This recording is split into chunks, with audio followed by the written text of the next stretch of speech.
What's happening, weirdos? I am thrilled to bring Christian Duguay onto this show. If you've been listening to this podcast over the past hot pee on that one, over the past 4 months, I've been talking incessantly about my favorite podcast, Valley Heat.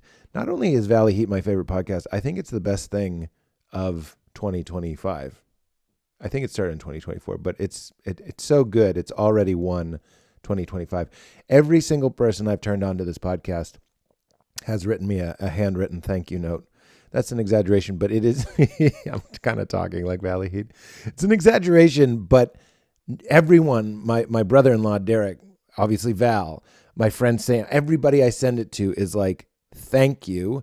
It's pure, hilarious, silly. I'm going to play you a clip, because that's the best way to know it. We're going to play a little 3-minute clip here of the Valley Heat podcast, and it'll give you a taste, and I think that will inform how you appreciate some of our conversations. But Christian is incredible. Apart from Valley Heat, we get into that, but there is a lot of Valley Heat talk, so I want you to familiarize yourself.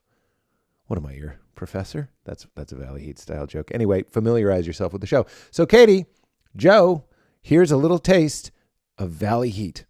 My optometrist, Dean, who is mad at me for using the car wash across the street, upsold my 15-year-old son, Phil, on transition lenses.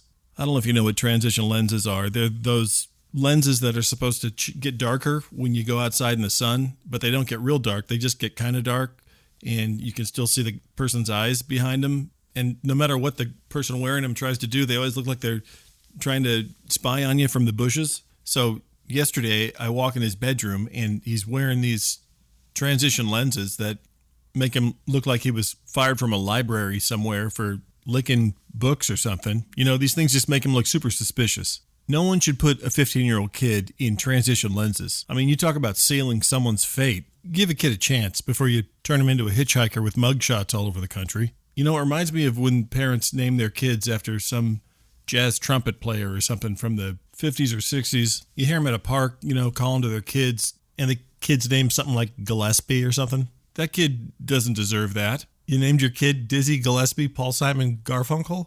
Peterson. Yeah, that's his grandfather's name. I mean, you can't let your kid find his own identity? I mean, we get it. You have one of those really expensive analog stereos and you like jazz vinyl. But come on, no one wants to grow up named Cat Stevens Coltrane. And no one wants to look back at their yearbook picture from high school and see a guy in a pair of transition lenses. You know, you see that and you go, I guess your parents weren't looking out for you, were they? Let's just let our kids create their own personality. And let's not put them in transition lenses. And let's not name them Guns N' Roses. They deserve better than either of those things. And I know why Dean did this. I don't know if you remember, but my neighbor across the street, Gary Janthony, installed a drive-through car wash in his driveway and then turned his backyard into a Chicago-style pizzeria and then converted the garage into an 80s-style arcade. And it made a lot of people in the neighborhood really angry.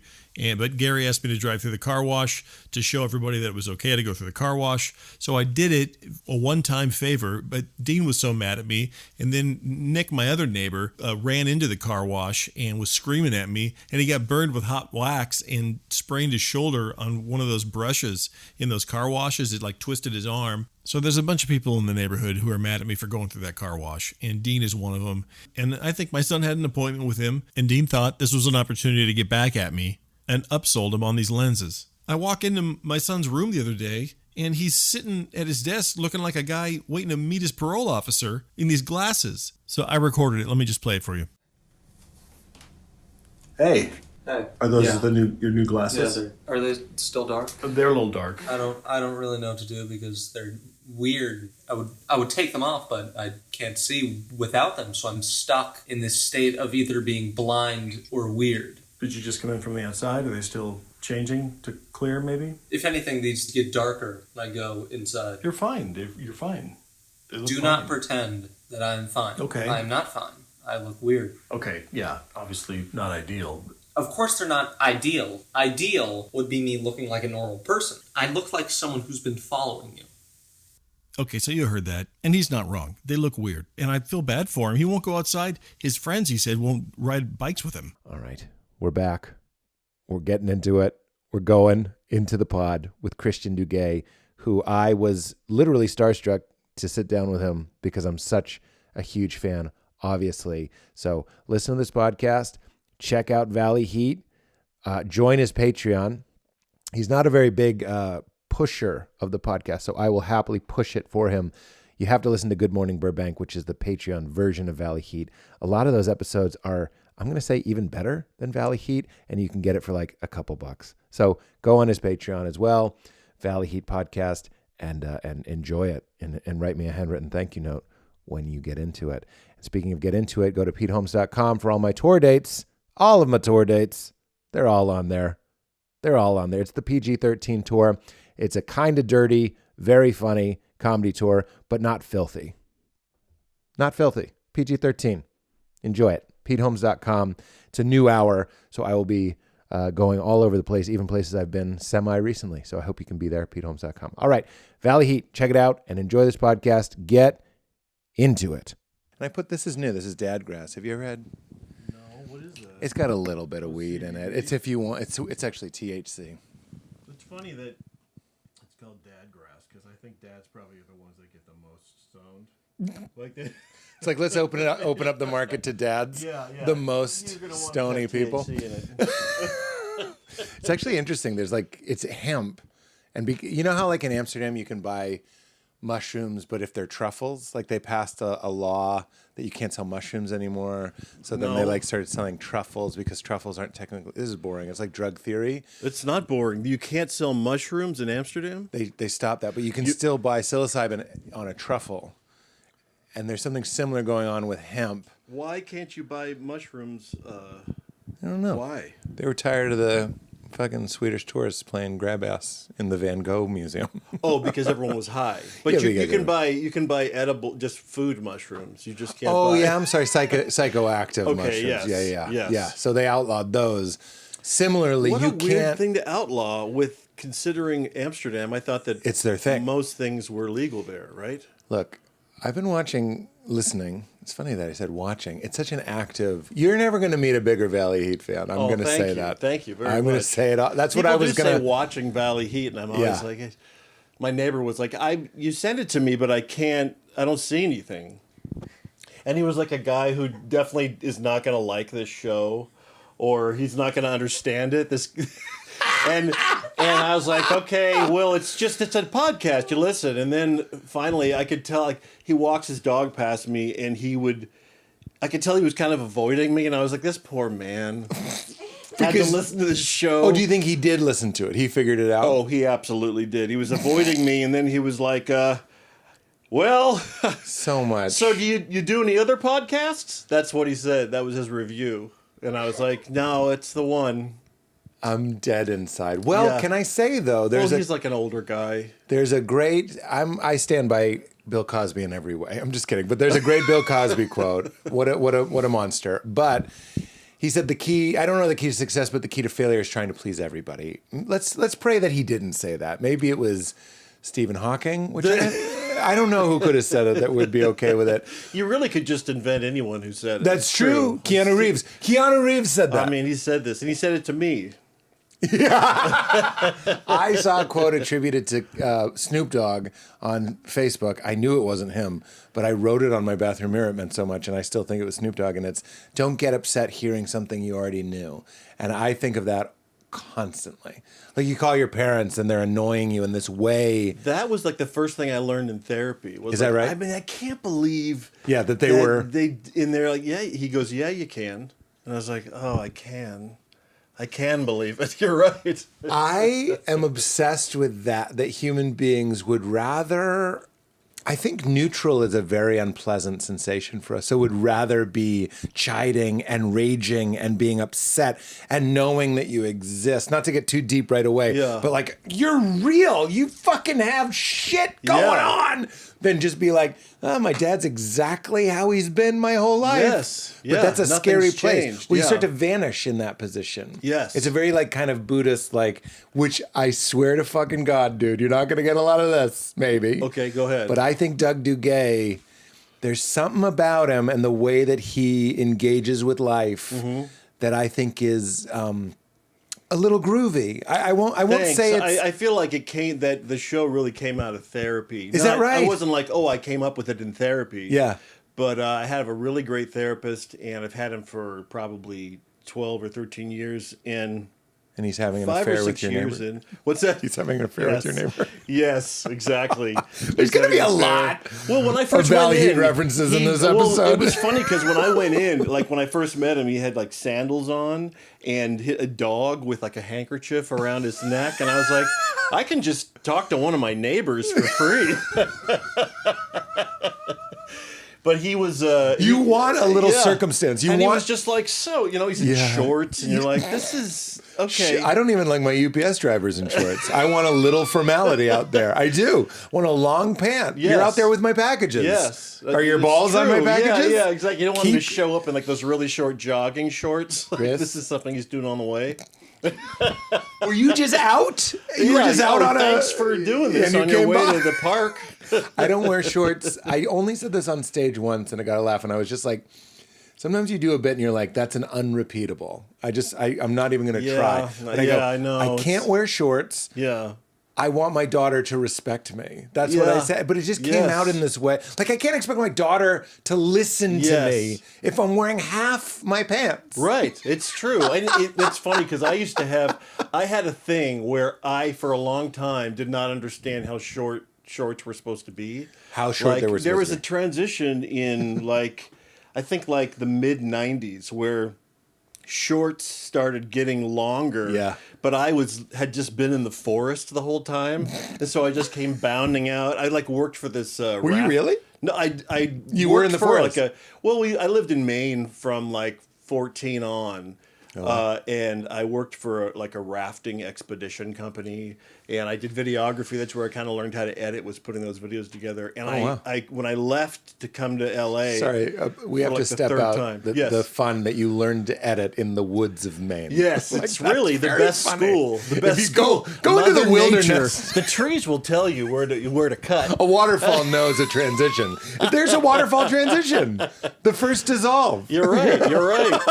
That's hilarious. So you came out of your I excursion. had this thing where I had really short cutoffs, really short. Which are cool now?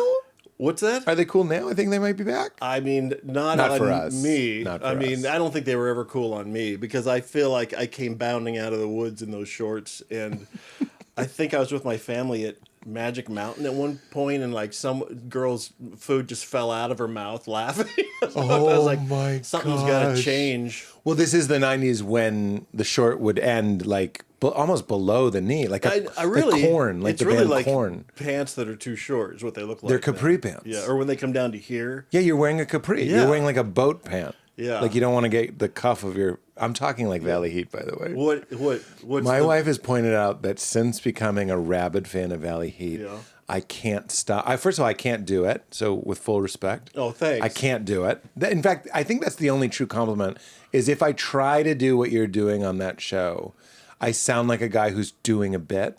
You know that sound? Yeah. And you never sound like you're doing a bit, even if it's completely ridiculous. Thanks. I think sometimes you have to retake it. Is that right? I think that it's important in that show that nothing sounds like a bit. And sometimes I'm never quite sure. I'm like, I'll have to cut something. Anything that's pointing to the joke. But I'm not saying it's never there. But I definitely am trying to not do that. Look, as a fan, and one of the ways I appreciate comedy, like a magician watching another magician, so I'm not trying to catch you, but I'll say I've never once heard you do something that I'm like, oh, he went over the line. That's great. And I've kind of waited for it because I'm fascinated. So what I'm saying is Valley Heat, for those, I've been mentioning it so much on this podcast. Thank you. Oh, that's I meant to thank you for that. No, you don't have to. I heard that some people had heard about it through your podcast. We can't stop talking about it. Thank you. Thanks. And even the way we're talking right now, when I say rambling, I mean that in the best possible way. Almost Garrison Keillor-ish, kind of there's a flow to it where it's when you go to your therapist and he's wearing shorts, it's could you put on a long pant? I'm talking, but see, I can't. No, I know what you mean. I can't do it, but it's so natural. It's like the woods of Maine. That's what you learn in the woods of Maine. Yes, it was in the woods of Maine, yeah. And when someone like me, for better or worse, I've been in the clubs and doing the jokes, I've learned how to tell that Yes. I indicate to the Yeah. audience that I'm telling a joke, and Which you're I just think never is doing that. It's fun. I mean, But it's- I scream laugh. Thank you. At every episode of Valley Heat. Thank Scream. you. There are moments where we're covering our face. And one more compliment, and then I swear I'm going to give it to you. It's one of those things, like I Think You Should Leave, where you laugh when you listen to it, but then when you explain it to someone else, you cry laughing. Like you can't do it. Have you gotten that particular compliment? when you're explaining it to somebody. If you try to explain Pete the Pool Guy's mugs to somebody, Yeah. you'll just find you can't do it. Yeah, yeah. And you're kind of like, it's hard to explain. It's like explaining a dream or something, Well, but you're experiencing it again. That's great In to the hear. retelling, it's almost funnier. I can't tell anybody. I mean, if I try to talk to my wife Emily about it, Emily it's just Mills? like, Who yes, did the and she's show. in it. She plays And she my plays wife, Faye, but I can't. I talk about the ideas I'm having so much that all I experience is like I really don't have time to process any more Valley Heat information.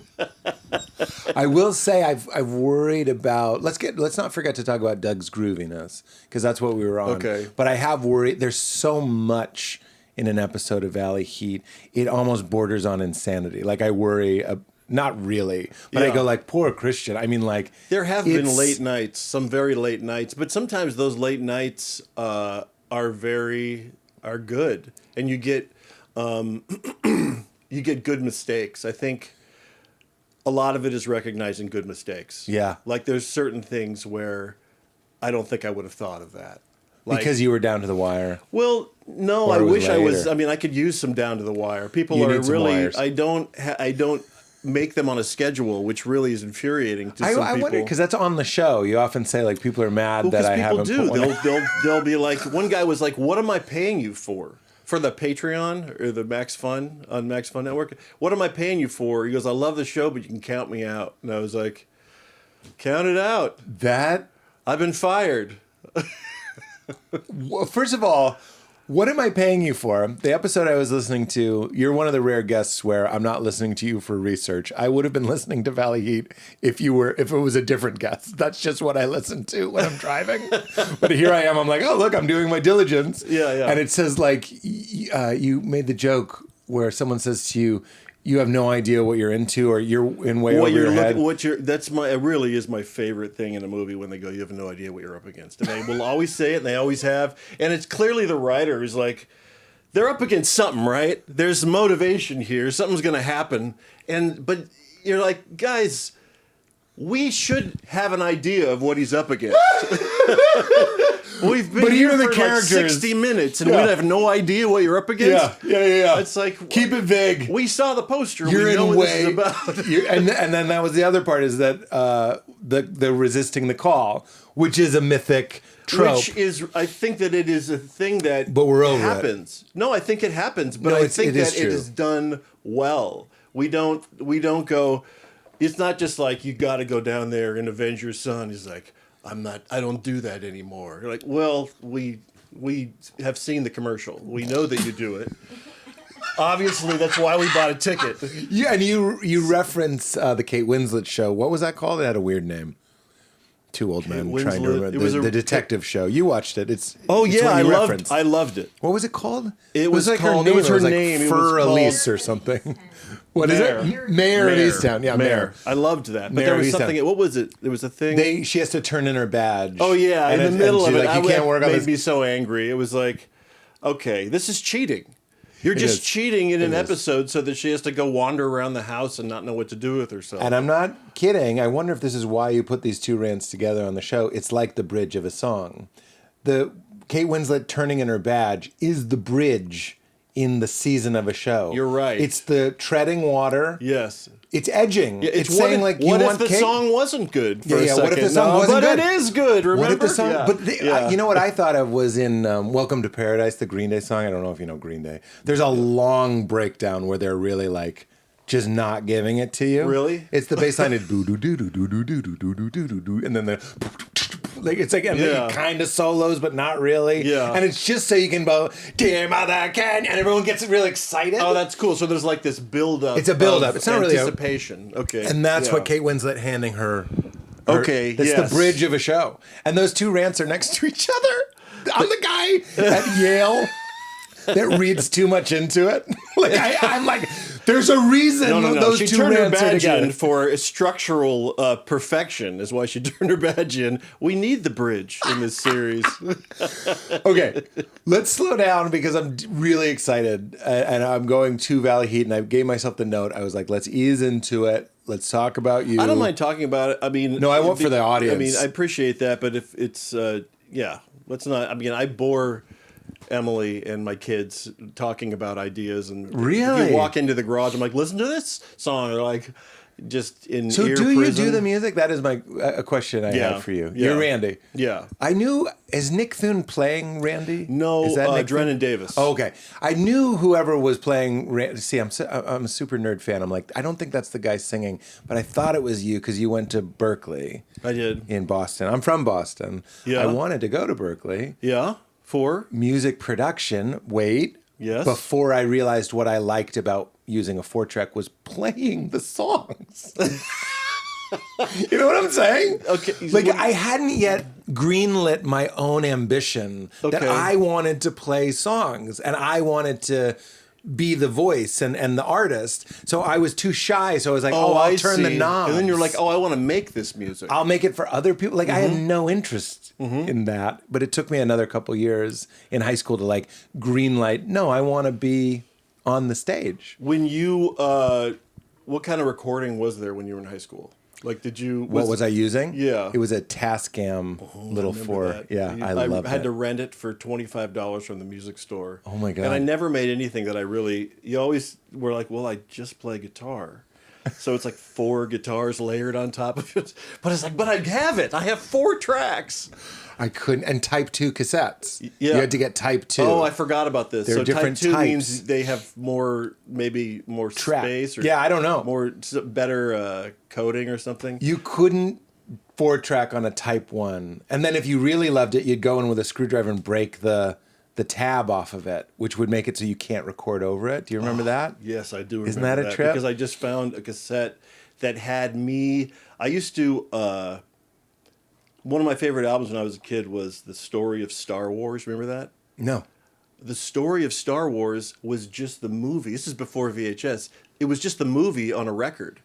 What? So it was like, that's exactly what you thought. It was like, what? I can have the movie in my house all day long? Yeah. And so you would just listen to it.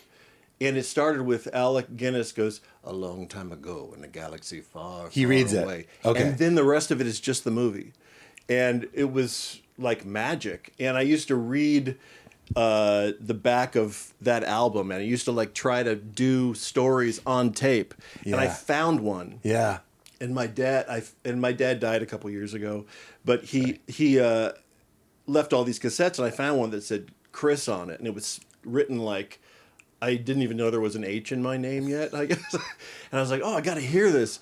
It was just completely taped over with bluegrass. Oh, no. Yeah, he just loved bluegrass. Oh, no. Which, every song's exactly the I same. know. I mean, at Could we least to try me. how about this one? There's a really long banjo solo. Yeah. I'm so with you. And kind of like a quaint metaphor for life. Like I keep my skillet good and greasy or something, and then it's just that over and over. It always was kind of like that, but then suddenly death and Yeah. destruction. Well, it's the third verse of "You Are My Sunshine," or the second verse. Oh, what's the second verse? The other night, dear, the other night, dear, as I lay sleeping, I dreamt I held you in my arms. When I awoke, dear, I was mistaken, so I hang my head and cry. It's a very sad song to sing your baby. Just stick to the first verse. Oh, just You Are My Sunshine. Oh, you're gone, meaning you're dead. She's dead. She's gone. Oh, It's okay. over. A lot of those. See, for me, I was like, oh, she just wasn't in the house. She went to work. Okay, I'll take that. I'll take that as a segue. That for people who haven't heard me going on and on and on about it, Valley Heat is a podcast where you play Doug Duguay. Your name is Christian Duguay, but you play Doug Duguay, who's reporting on the events in Burbank, the Rancho Equestrian neighborhood. Yeah. And it's I don't know how to explain it. I've never listened to a podcast like it, but it follows this one guy. It's about this guy making a podcast and the things that happen to him. And we're going back to that therapy thing. Yeah. I wrote this down when we got in touch, and I was like, Christian's going to do the podcast. And I was like, without killing the swan while we're dissecting it, because it's such a precious thing to me enjoying this show. But I'm curious, like, how your therapy and stuff. Doug is very unafraid. He's very like, and Chuck has a problem with me, so I'm going to call him. And he calls him. And and he's also, things are always falling apart around him. And this is the weird thing I wanted to say to you. When I started listening to it, and it's so funny, but to Doug, it's his life. And then you realize your life is funny. Like, we have a gardener, our neighbor has a gardener who comes every day. Yeah. He really bothers me. Yeah. I've talked to my neighbor, and she told me that she pays him to come on Friday.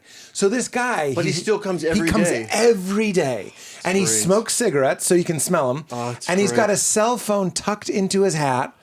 So we call him triple cancer. I mean, he's in the sun all day smoking, and he's got a phone. Triple cancer. He's triple cancer, and he's just constantly leaf blowing. So it's such a valley heat. I'm not pitching that to you. I'm saying I went from being annoyed to kind of looking at it like Doug and being like, I don't know if this guy is just like looking to like promote himself, like for people to see him. But you start looking at it in a comedy way instead of just like a fucking...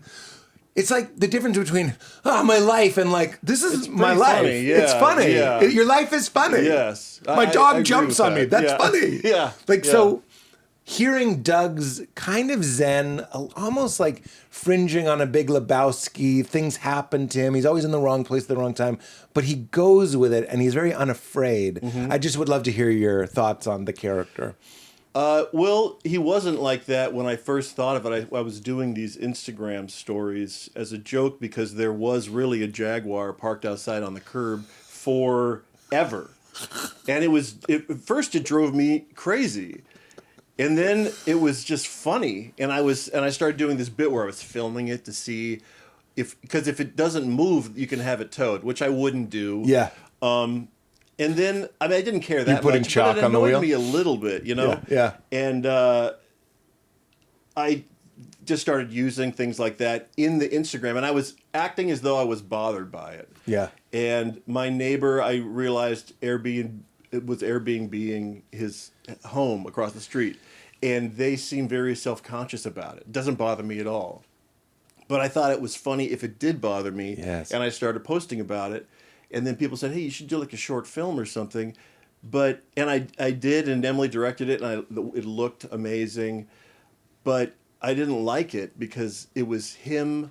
He was upset by things. And I thought, who wants to watch a person who's upset about anything? Yeah. I mean, I guess Larry David would be the one exception. I hear that. It's a different approach. Although it's funny that you say that because a lot of the scenes remind me of Curb. Let's not forget where we are here. There is a Kirby element in that there's nothing formulaic about the show, but whenever there's an argument, it tends to skew into an argument about something else. Yeah. Like, so he'll be confronting somebody about something, Yes. and then they're talking about whether or not if you self-publish a book, it's really publishing a book. Yes. Which is delightful. And that always reminds me a little bit of Curb. Yes, You don't I want can the see mustard that. sauce on your burger. And the guy playing the manager reminds me of the people on Curb that have to improvise against Larry, who's always right. The sauce is mustard. And I'm always like, wow, these guys are very good. Yeah. That they can embody a person that's like... Because you really don't want to watch much of an argument. No. It's. I think that the reason changing directions works probably is because you can get the fun pieces of maybe two arguments. Yes. Just the fun stuff, and without getting Belabored. laborious, like lost in this. Yes. And it's why he's like, he says, "I'll take that remark," because it's like. Well, if he doesn't, then what are we just listening to two people bouncing off of each other? In fact, okay, so we're back on the original topic because I'll take that remark. I don't know if you know that I'm into spiritual ideas and like non-resistance or the art of doing nothing. These are like very ancient ideas. Yes. And I'll take that remark. If I have a mantra to my life that's very useful, it's yes, thank you. And I'll take that remark as very close to that. It's just a guy being like, I'm wrong. I'll take that remark. Yeah, I did that. Yeah. And yet here we are. Yes. I still have my feelings. Yes. But like I'm hearing you. I'm not going to deny that you believe this. Well, it's not a narcissist. It's not like an insane person. Yeah. It's just a good, that's what it is. It seems like a good guy. Yeah. Kind of like in a weird world. Yeah. But he seems decent. Which we all We kind of feel that's that how way. that's how we I think about ourselves. That's how we see ourselves. We're a good person and everything's weird. Yes. And there's a jaguar on my street. Yeah, but how mad are we gonna get about it? Because it is what's happening. But that's what's key to me is Doug doesn't lose it. He doesn't lose. He's often right. You know what I mean? And he'll make his points and stuff. But usually he's just getting bombarded on. Yeah. He's just kind of losing. Yeah. But unlike Larry David, who will get pretty worked up, he's going with it. Yes. It's almost like a guy who realizes that reality doesn't work like that. You know what I mean? Yes. It doesn't just go your way. Yes. But he has an equanimity about that. Yes. Does that sound right? Yeah, it does. I auditioned for that show twice, didn't get it. Curb? Yeah. Oh, you would have been great on that Thanks. show. I mean, who would have been better than you? I don't know. I don't understand. I'm really upset. Well, it's funny because both parts were so small. I watched them and was like, well, I guess I didn't. I couldn't do that Yeah, little. I guess I couldn't. I remember being very nervous because it was with him. But Oh, wow. yeah, I have that exact air filter. This one? Yeah, IQ Air? yeah. That means you're a pretty nervous Nelly, huh? I got got it the from hospital a friend, grade? and then we had to change the filter, You ever do that? and it's very expensive. It's 3 tiers. Yeah, They call it getting minestrone in there. you got a minestrone your air filter. Sorry, I have to step that out. That's a great example. The show, let's not forget Doug as a character, but like is a master study in specifics and how funny specifics are. So you talk about how in the neighborhood when people are mad at you, they'll minestrone your soup, your pool. Minestrone your soup your pool. They'll soup your pool. Yeah. The show is chock full of like making things verbs and making things. Yeah. But then, sure, we can say you soup the pool. Mm-hmm. But then you go, it's called getting 3-layered. I think that's what it is. 3-layered. Yeah, you get it's a 3-layer problem or something. I think it's 3 because of some floats. Yeah, the some is oil goes to suspended the in top, oil, the and then beans there's things on the bottom. and then the carrots go to the bottom. It of the really would pasta. ruin your pool. It would absolutely stain ruin it. your. But when you're listening to it, you can listen to somebody doing some jibba jabba, like just kind of riffing and enjoying themselves. But Valley Heat always takes it and then builds on it in like a craftsman-y sort of way. I know I'm being very thanks. serious about a silly show, Thanks. silly, brilliant show, but it's like souping someone's pool is one thing, but then being like, they call it 3-layer or a 3-layer problem, and then Yeah. explaining that the oil floats on the top. So there's 3 layers in your pool. This is when I'm screaming. I'm literally like, I can't handle. So this is the big question. We're going to go back to Doug as a character, but like, are you improvising? Is that beat it out? I am improvising. 3-layered? Is that on there? I am improvising, but I'm definitely stopping and thinking. I'm writing. I'm writing out loud. It's the same as writing, and then I'll stop and think about it. I could redo something or realize it can go in this direction. It's definitely improvised, but improvised if you did an improv show and you could stop time and go, I should have done it like that. So you don't have an outline that says soup your pool? No, there aren't any jokes. I don't have. Well, I guess sometimes I'll see something or hear about something and think, oh, that might be a funny Valley Heat idea. But those often, I mean, I have so many texts to myself that I don't even know what they mean anymore. So I usually just end up, if you sit down and just start talking, it's very uncomfortable. And then eventually it's not, you know? Yeah. Do you do that? Do you write out loud? Well, I do it on stage, yeah, as a stand-up. I know. wish I had it in me to do that in front of people. Oh, really? Yeah. I get so nervous in live performances. Well, that's so funny. I certainly used to, and then some. It's like improv itself. Something flips, and then the lack of control becomes the comforting thing. But like, I feel like I could convince you to do it. Meaning, I know you could. And when I'm doing stand-up, it's always talking about something I really have strong feelings about, which is what you're doing too. Like, I imagine you really do feel weird about the bridges of songs. So you don't have to like write it out. You just know how you feel about bridges. Right. Sometimes it's something, often it'll be, have you listened to the Good Morning Burbanks? I am a Patreon. check out the Valley Heat Patreon page. So I am, and I have them all downloaded, but I haven't listened to one yet. Yeah, there's a lot of material that I'll be talking, and then I'll realize, like you were saying, you realize how funny your life is. I'll be talking about something and realize how ridiculous something was in my life that I never really realized how crazy it was. It's so cool. Like just kind of turning the faucet on and seeing what happens. You'll just be rambling, and then I realize, oh yeah, I remember I had a dirt bike when I was 12, and 2 kids just took it, and I just didn't have the courage to tell my dad it was gone, and so I would see it driving around. This is when we lived in Arizona, and I was like, when I see those guys, I'm going to get my motorcycle back. And one time I saw them, and they stopped, and I was like, I need my motorcycle back. And I, well, how are we going to get home? I said, I don't know. And then that is such a Valley Heat moment. Is that on the show? That's in Good Morning Burbank. I talked about that. I might have embellished some things. Yes. Usually it's taking something that happened and then... That is just pure comedy. Yeah, and expanding. Then expanding. How are we going to get home is the essence of every comedy that's ever existed. I'm saying, like, I feel like a scientist, and we have like a thing to put under a microscope, and we're like, a guy whose dirt bike is stolen, and then he finally gets them and stops them. Yeah. Says, you got to give me back. And they say, how are we going to get home? And it's funny because you knew the second I see them, the bike's mine. You're like, damn it.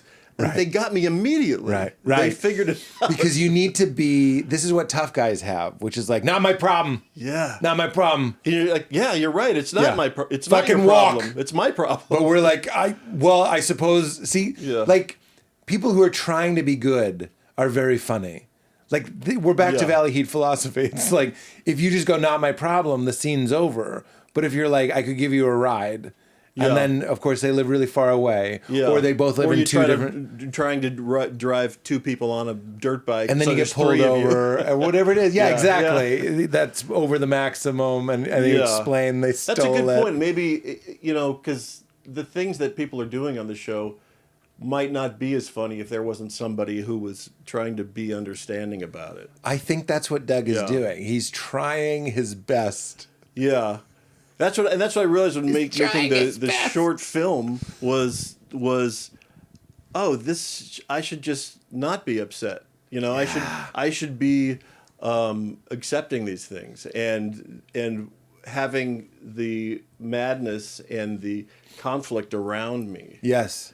Yeah, I don't think anybody thinks that Doug, I know this is very Inside Valley, but that Doug is like a bad husband. Like when Chuck your father-in-law is being really mean to you. Yeah. Nobody's like, he's right, Doug, we got to get rid of Doug. Like you're rooting. Yeah. You see him caring. There are times that he's right, especially in the beginning. He's like, well, you should be in jail yourself. And you think, yeah, he's making a very good point. Who plays Chuck? Mike O'Connell. Mike O'Connell. I don't know if I know Mike. Wait, Mike O'Connell. I know Mike O'Connell. He's a stand-up. Yeah. Now I can immediately... He's brilliant. Very close friend. We aren't enemies in the least. Yeah, of course not. He's so funny. He really is. He's one of those guys. He did this podcast too. Does he still say demons like he sure obsessively? Does. Yeah. You can tell him I asked that. That's the first thing I think of is a guy that just says demons. He does. He has his own language. He'll listen to this.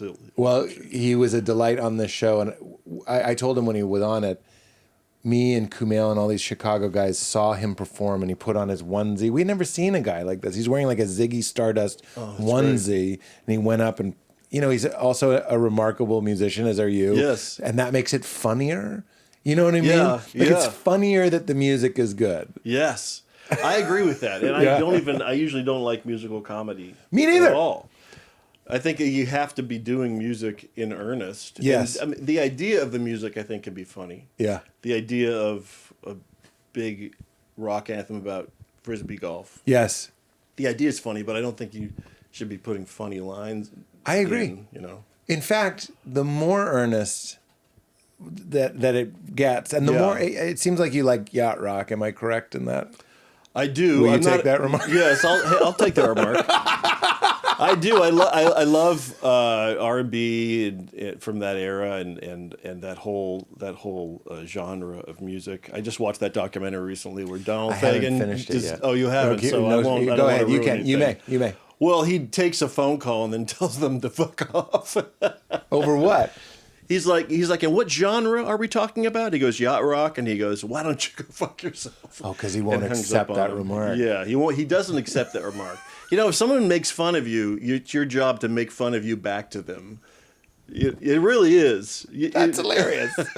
Make fun of yourself back to them. That's the real power. Yeah, it's true. Yeah, I've been fucking with myself my whole life. This is my area. This is my area. Yeah. You've just stepped into my arena. Yeah, right. That's funny. I've said a similar thing, which is if another comedian makes fun of you, write it down. It's like That's the same thing. It's the same thing. You go like, Yeah. thank you. Yeah. Incredible. I always give this example, and it's a name drop now. But John Mulaney and I started together, and he called me. great. We were checking into a hotel. I know the story, but they go, one of the rooms is a non-smoking queen, and I don't know if this joke ages well, but I went, that's me, right? It's a dumb joke. And Mulaney just goes, we're like both tired, and he goes, you're like a fun dad. You're like an embarrassing dad. And that joke, calling myself a fun dad, like an embarrassing dad, was how I got Montreal. It's like, because they're waiting for you to like click and understand who you are. They want you to know who you are. Yeah. But it was someone else telling me who I was. Yes. And I was like, So you're absolutely right. When someone makes fun of you, it's your job to make fun of yourself with them. It's really your only choice. It's like Yes. someone throws a ball to you, and you're like, are you going to bat it down, or are you going to catch it and throw it back? I recently threw away all of my weed because it was too damn strong. That's true. When all you want to do is relax, unwind, get silly, have fun, modern weed products strap you to a rocket like a confused chimp and blast you into outer space where you're too out of it to follow the plot of a movie, hold a conversation, or know it's not a good idea to eat 17 pizzas. Then, the day after, I'm cloudy. I got the weed hangover, I'm foggy, there's a malaise, and you feel like your head is full of cobwebs because the weed that you took was designed to tranquilize a gorilla. Well, thankfully, now we can just take the edge off, get a little giggly with our friends while keeping our feet on the earth, thanks to our friends at Dad Grass. I am obsessed with their new leisure drinks. As you know, I'm California sober. I don't drink alcohol, but thanks to their leisure drinks, I can be at a party with a can of something cold and delicious, taking a little edge off, having some fun, getting a little bit silly, and it ships legally to all 50 states if you're over 21. This is too good to be true, but it's true. They're delicious, sparkling cans of yuzu-flavored goodness that finally offer a casual, lighthearted way to have fun and relax your body and mind with friends. I've been putting them out at parties. I've been sipping them with my family movie nights. And because they're just a little lightness, not a trust fall into a black hole of oblivion, where I can laugh a little easier watching The Parent Trap and eating pizza with my family and just enjoy it a whole lot more. 3 grams of THC, 6 grams of CBD, 2,200 milligrams of lion's mane per can. It's mild dose and sessionable for a mellow experience, happy and relaxed without the hangover, stackable for a bigger buzz, and it's fast acting, meaning you're going to know how you feel 10, 20 minutes. It's not 9 hours like other edibles. Get leisure drinks and all of Dadgrass products, including joints and gummies. Go to dadgrass.com/weird and use promo code WEIRD for 20% off. Try the leisure drink. dadgrass.com/weird. Use promo code WEIRD for 20% off. We're also brought to us by our friends at Living Libations. If you guys are fans of this show and want an easy and fun way to support it, go to livinglibations.com and get something small, or do what we did and redo your entire beauty cabinet, medicine cabinet, and your health and beauty products. Because Living Libations is an amazing company that makes some of the most effective, badass, and premium products that are made with ingredients you can actually recognize and pronounce. Because the stuff you put on your skin gets into your body, and so much stuff that you buy at the convenience stores is filled with toxic chemicals that were never intended for humans. Living Libations isn't like that. Their Best Skin Ever moisturizer, which, by the way, I've had the same bottle of their Best Skin Ever moisturizer for years. It lasts forever, it feels great, and it brings out a healthy, natural glow to your skin. Both Val and I use that. They have deodorant, they have baby products, they have stuff for your teeth, for your gums. They have basic stuff all the way to top tier stuff. Get some living libations in your life and replace the random chemical nightmare that you're smearing on your skin and doing who knows what to your body. It is awesome. It's a great gift and a great gift you can give yourself. 15% off by going to livinglibations.com/weird. That's 15% off at livinglibations.com/weird. So, okay, we should have done this up top, but how did the show come about? Like, what? I know you made the short film. Well, it was just, it didn't just dawn on me what the show was. I was doing these Instagrams and I felt like other fellow comedians were thinking it was funny, but there was something about it that was a little negative. And I didn't really put my finger on it until we made that little film. And it was some funny ideas. No, it was some funny ideas. Like Mike O'Connell was not my father-in-law. He was a guy who, there was a van parked in front of the house that was like Topless Maid's van, but it had just been there for months and it was bothering me. So it just became kind of boring in the middle of the movie. But he was a guy that ended up he was sleeping in it and torturing me, I just kind of didn't find it, but it was important to do because I think I eventually found it. Right. And I had this computer that I bought 6 years ago to make music on, and I really had never recorded music before much. And I thought, maybe I'll do a podcast. And it was always something in the back of my head that would be secondary. Like, I guess if I can't make the film, I'll make the podcast. But that's how I was just sitting down. I think by the second episode, I understood what it would be. Oh, really? Yeah. I actually think it's strong right out the gate. I always tell people start at the beginning because you're talking about the solos and like you're genuine. Like, how many guitars is this? I mean, and listening to it, I'm dying. I thought it was funny. It started with just talking about Pete and his music, and then I started listening to Boston, and that's a lot of guitars at once. Yeah. And then they did a second solo. I mean, I was just kind of riffing on it, but I couldn't believe how much more was coming from the music. Yeah. And then Maximum Fun puts it out. They do now. Originally, it was independent, and then it was at Starburns, and then it was independent again when Starburns Audio went under, and it was independent for a while, and then it went to Max Fun. And what is Max Fun's Maximum deal? Fun? They are a podcast network, and you can listen to all of their shows for free. But if you have a subscription with them, then you can get the bonus content, which is the Good Morning Burbanks. They're also on Patreon. Okay. So you do one or the other, and I forget where I was going with that. I'm just so like, is Valley Heat kind of like what you're doing now?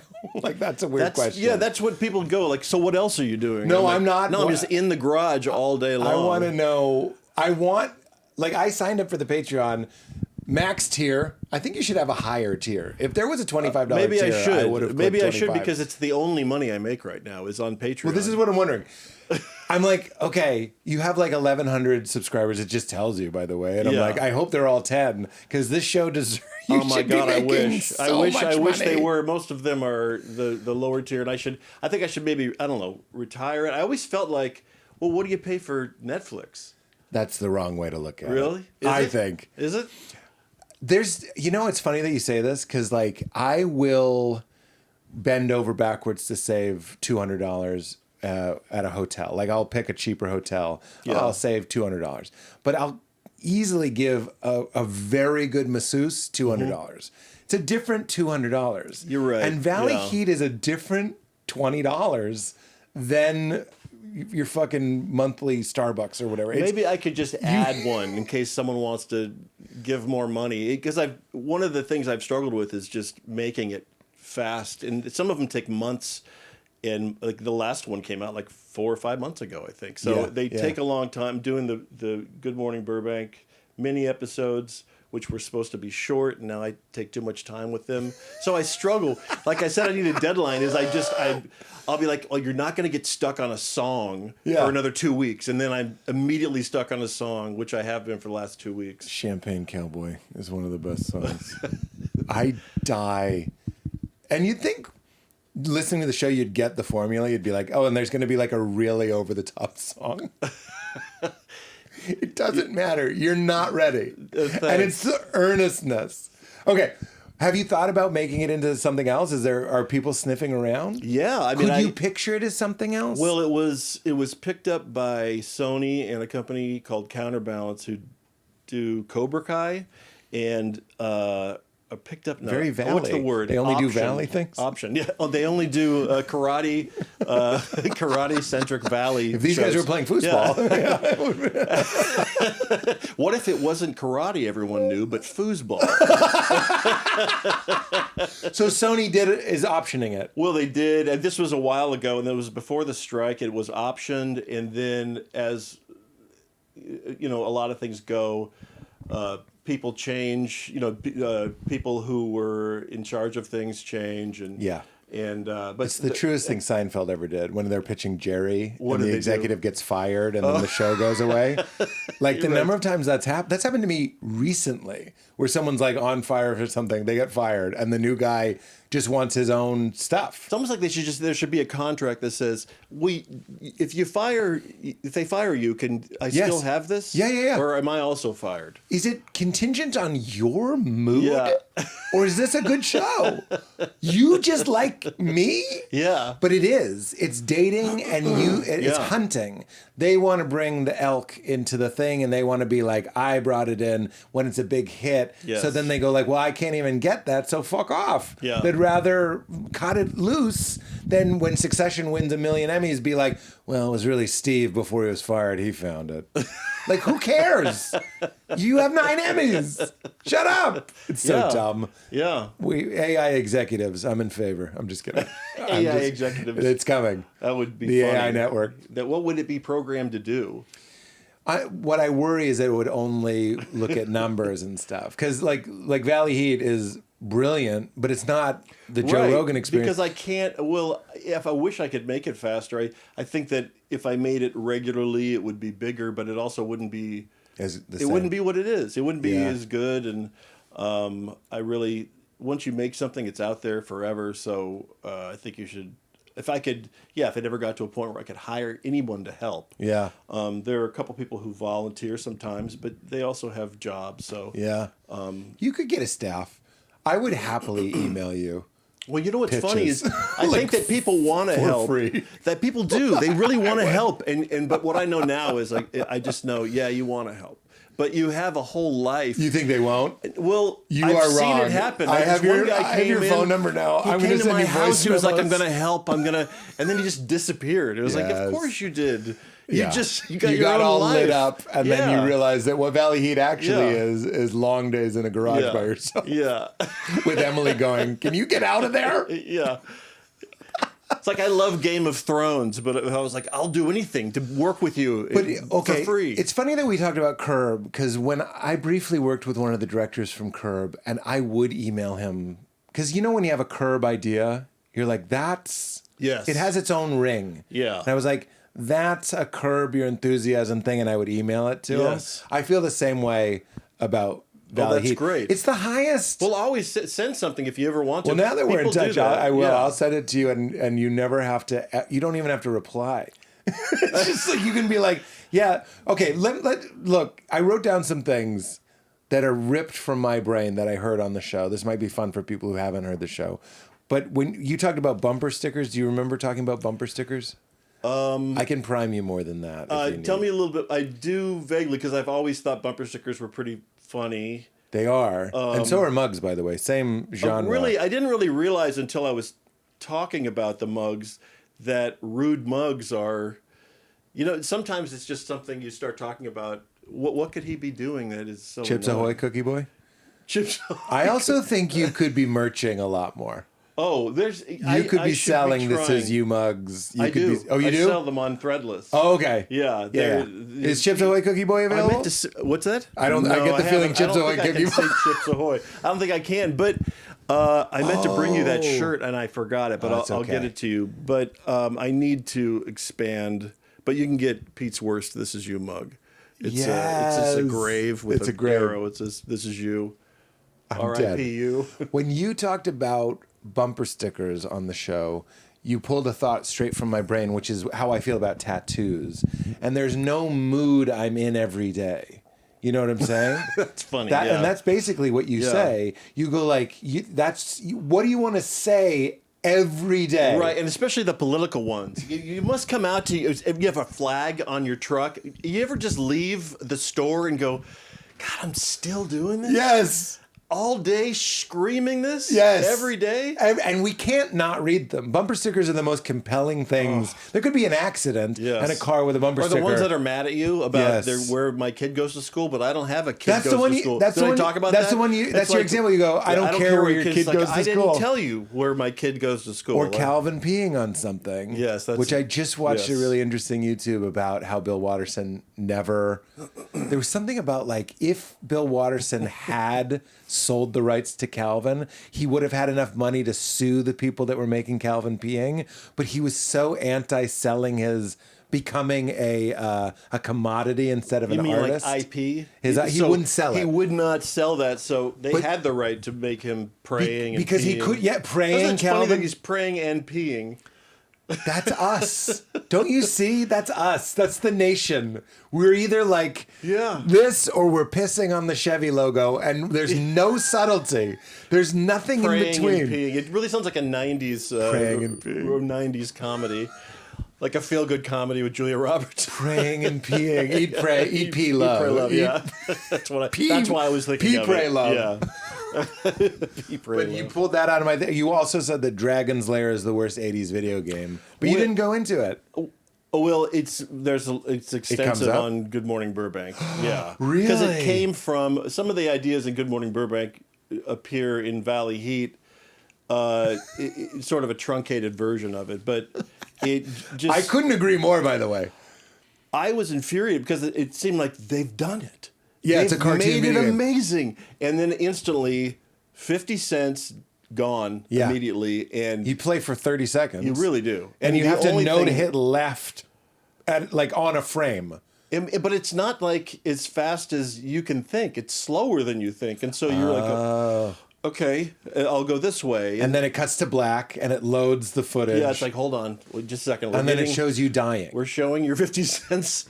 We have a very graphic way to show you how you have no money left.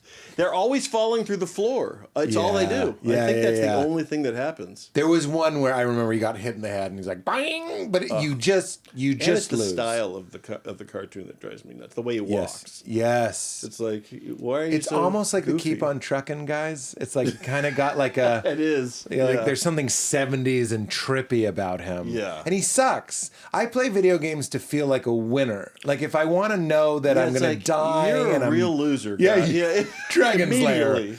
You stink. And if you're good at Dragon's Lair, you're a millionaire. You're right. You were that kid with the and that's the coin what it's belt. about. It's because it was just for the rich kids. Is that it what was I for the rich kids. No, I don't know if you did. It was just for kids who had all those quarters. I remember there were kids that had the if the you coin have belt. 2 quarters, if you have 50 cents to sink into a game, your dad gave you a lot of money. I don't know when. I was a kid when they really first came out, like Pac-Man, and the arcades were the place to be. And you got $5. Yeah, and that was like 20 minutes. Yep. But if you sunk 50 cents. That's a big loss. Do you remember the phenomenon of continue screens being kind of big fuck yous? Oh, yes. Like Ninja Gaiden. You're right. It's like a slot machine. Yes, it would taunt you to play more. So if you lost in Ninja Gaiden, it would cut to your character tied to a plank, and there's a bone saw coming down with a 10-9-8. You want to see this guy die? Kill him! Go ahead, kill him! Walk away! And Final Fight 2, you were tied to a chair and there was a stick of dynamite, and he's going, he's trying to blow it out, and you have to watch him die. You can help him, this man. Help him. Do it. It's like Feed the Children. Yeah, it's like an ad for like a like a charity. And really, you could, and if you run out, you could run. Maybe your dad's outside, and you could, run to him in the mall. Make it. I just need another $1. Make it. Yeah. I mean, that guy was a friend. To the Yes. programmers, he was just pixels. The ninja in Ninja Gaiden was my friend. He was me. I don't know that game, but Yeah. I There were other continuation. See, Did you that ever feels play like a Valley Heat. Gorf? Did you ever play Gorf? What was Gorf? It was like Tron, kind of, where it was 4 games. It was simulations of other games, like copies, but they were all great. Really? Yeah, no one's really ever heard of Gorf. I've never I always heard of ask. Gorf. Yeah, no. Yeah. I know. I feel like we might be a little separated. I'm like Street Yeah. Fighter and all those. Yes, sorts of that's games. after my time. You were Spy Hunter. I was Pac-Man and Space Invaders even. And, Oh wow, Centipede. yeah, Centipede. King Kong, Donkey Kong. Yeah, there's just certain types of people that played certain games, and anything with the engine that was Missile Command, it was like, oh, that Yeah. kid's got throwing stars. Like, that's a kid that'll beat me up. He's got a crossbow. But if you played Pac-Man, fun guy. Fun guy. You are killing me. The Missile Command kid. I mean, think about it. You picked a game called Missile Command, and you play like a bunker in Yeah. Missile Command. You're like guarding the country. Yeah. Pac-Man is literally a pizza with a slice missing, eating dots. I never thought about it. He's a pizza with a slice. That's how they missing. came up with it. I didn't know that. And it was Puck-Man. Did you know this? Puck-Man. Much worse. And there was a mistranslation. Talk about good mistakes. Yeah. It became Pac-Man, and they were just like, don't you mean Puck-Man? And they're like, ah! And it's like, it was a real, like, it went out like that? And it's Pac-Man. Oh, it was a really? I think it was a an mistake. accident. I think it was an That's funny. accident that somebody doubled down on. And they're There's like, no way these guys meant Puck-Man. There's no way. Change it. Are you serious? Change it. it's Pac-Man. Trust me on this. And that guy gets no credit That's for right. the accident. Oh, he's gone. Nobody knows where he is. So there was, and then Joe Camel. When you said Joe Camel on the show, Oh yeah. looks like the Cheetos guy, I think my brain like inverted. Like I had never thought of it. Joe Camel is Chester Cheetah. Yes, they look Same yes. guy. It really they have that same Dick kind of face. fisheye. Yes, they have that. Yes, The big like Freudian fucking face. Yes. The sunglasses. yeah. And the same dude. One is like, you can't tell me where to eat cheese puffs. Yeah. And one's like, I'll smoke in this pool. I never wanted to be like any of those guys. No. either of them. Okay, we're Pac-Man guys. Yeah, we're we're Pac-Man Pac-Man guys. guys. We don't want to wear a purple blazer. It's like Vin Diesel's wet dream. Like you got a giraffe lady on your arm and Yeah. big camel wide And cigarettes. they all played There was a saxophone Sax. thing at the time. You where they were said all that. playing saxophone. To the point where I was kind of into sax. I remember Yeah. I had like my mom got me. I think it was Camels playing saxophone, a poster. And So that was real. on my wall. It was No, real. That really It was. came framed. My mom had a poster framing shop. That's what she did. And she would frame these. Some were just samples, and she would go, "Here, Camels playing saxophone, blues Camels." You said that on the show. I know it's hard to believe because saxophone is a joke instrument now. It is. It's a joke instrument. It's been killed. It's been killed. In the 90s, if you played the sax, Yes. everyone's getting pregnant. It was I it was mean, like this it's amazing. crazy, What happened? I like guess in the moonlight, throwing back. That wasn't a joke. It was like, holy shit. Yeah. And like I feel like Dave Matthews Band was the last time we took a saxophone. Did they have seriously. saxophone? They had. I think it was like a alto, maybe. It's like kind of a clarinet saxophone. Yeah. Soprano sax. A soprano sax, but like the real fucking fat uppercase J made out of brass. Yeah. Yes. C-3PO's leg. Yes. That used to be fucking hot. I know. And you and I swear to you, that is the bond. Whatever the Valley Heat, the people who relate really hard to Valley Heat feel like we're sensitive. I don't mean overly sensitive. I just mean like alert.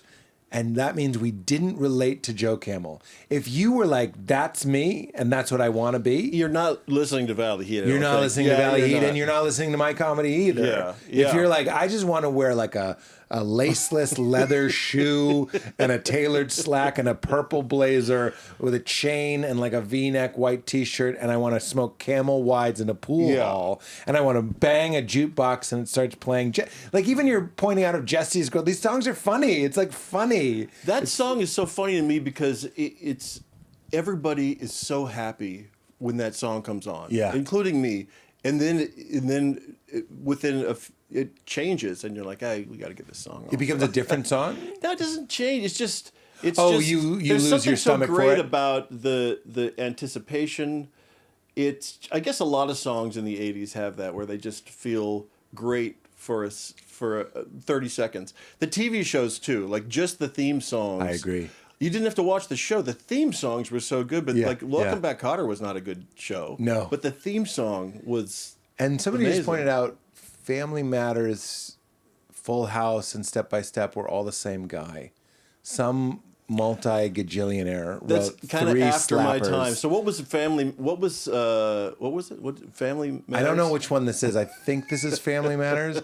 Whatever happened to predictability? The milkman, the paperboy, evening TV. So I mean, it's that like a slaps. throwback. It's really those were the days. It's the new those were the days. It is those Yeah. were the days. It's very similar. Yeah. Yeah, they're going for that Whatever flavor. happened to predictability? The milkman, the paperboy, evening TV. Well, then there must be some magic clue. This is the pre-chorus. Yeah. Inside these gentle walls. Strings, cause all I see is a tower of dreams. Real love bursting out of every scene. It doesn't mean anything. 10 days go by. What goes by? The days. The days go by. It's the bigger love of the family. It's like AI It's over. wrote it. The song is over, by the way. That's the other thing. Oh, they knew It's done. Yeah. You have pointed out something that I never realized. None of that makes a lick of sense. But it's over before you can kind of go like, what? As days go by, it's the bigger love of the family? Whatever happened to predictability? As days go by, it's the bigger love of the family. I mean, I think I agree. You sort of do. And then, it's a rare condition, this day and age. Same idea. Yes. Whatever happened to predictability? Whatever happened. To Yeah. read any good news on the newspaper page. Well, like the news was great a long time ago. Remember when you read the news and they were like, people are happy. People are happy. Nothing to report. Maybe check out the funnies. What did I read? Any good news on the newspaper page? Love and tradition of the grand design. They're the grand design? I don't know. Okay. Some people say is even harder to find. Well, then there must be some magic clue inside these gentle walls. I really have no idea what it means. Well, someone's coming in the kitchen and they smiling at the are? camera at this point. It really, yeah. Because all I see is a tower of dreams. Wait, I already said that. Real love bursting. Did I just blend two of them? I mean, I they're think both, I just blended two of they're them. all kind of the same line. That's what I'm saying. Read any good news. It doesn't matter. That was the same guy, clearly. Yeah. Those songs all blend together like the John Williams score for Superman, Star Wars, and Indiana Jones are incredibly similar. Which ones? Oh, like I'm sure you know these. You mean Star the- Wars? Yes, you're saying the soundtracks are similar? Well, yeah. Because they're John Williams, right? Because they're very similar. I'm not saying bad similar, but like Right. hum Star Wars. Dun dun dun dun dun dun dun dun dun dun dun. Now do Indiana Jones. I don't know if I can. That's my point. That's my point. Once you do one, when you're done. You can do both. It's time for you to leave. It's the new kung fu. Time for you to leave. Or Superman. Superman's the one that always sticks because I know it starts with. Yeah, you're right. That's a good way to get it. Yeah, I've never. That's Star Wars, but it's dun, dun, dun. That's the part I can always get. Now I have to think of Indiana Jones. Like, Indiana Jones is. No, I've been spending 10 years learning to sing these two songs together. the guy that can do all three. When I was a kid, it was always, can you do Bewitched and then do No, that's Star Wars. With full confidence. With full confidence, I thought I had it. You thought you had it. I thought I had Indiana Yeah. Jones, and I did Star Wars. That is embarrassing. Do you know Bewitched? Is it? Is it like that? It's dun dun dun dun dun dun dun dun dun dun. And then, do you know I Dream of Jeannie? Similar? I'm guessing. Yeah, but I can't do it now. I can't no, think of it. They're gone. You can only hold one at a time. It's true. It's called the Heisenberg principle. It's weird that they call it that. I have other things. Oh, and you pointed out. Sorry. Did you ever do a stand-up? The California raisins thing is maybe the funniest thing of all time, where you go like, that's a marketing feat. It's like, how are we going to market raisins? No, I never did it in stand-up. It was only because I was talking about I think it was the Joe Camel or playing saxophone. Yeah, they're all wearing sunglasses. And then I remember the raisins, and it was like, you have raisins on your shirt. This is the worst snack, and they're on your. Yeah. You love California raisins? And the punchline, if you recall, is they go, how are we going to sell kids raisins? And you go, sell them? By the time I'm done with them, they're going to want to be raisins. I'm like, that is the funniest premise of all time. I just find that. Okay, so Sony optioned it, then it went away because of the pandemic? Well, we pitched it to a few places, but it couldn't really get people. The pitch was fun. It was like, Chuck was calling in and interrupting the pitch on the Zoom, and have they let you down yet? Easy, and telling them not to buy it, which they didn't. But it was fun. To Chuck. What if one of the executives didn't know that was a bet? He was like, I think we should listen to that Chuck guy. I mean, maybe. It felt like they all got it, but they didn't buy it. Animated? Was that the idea? No, it was live. So, do you see it animated?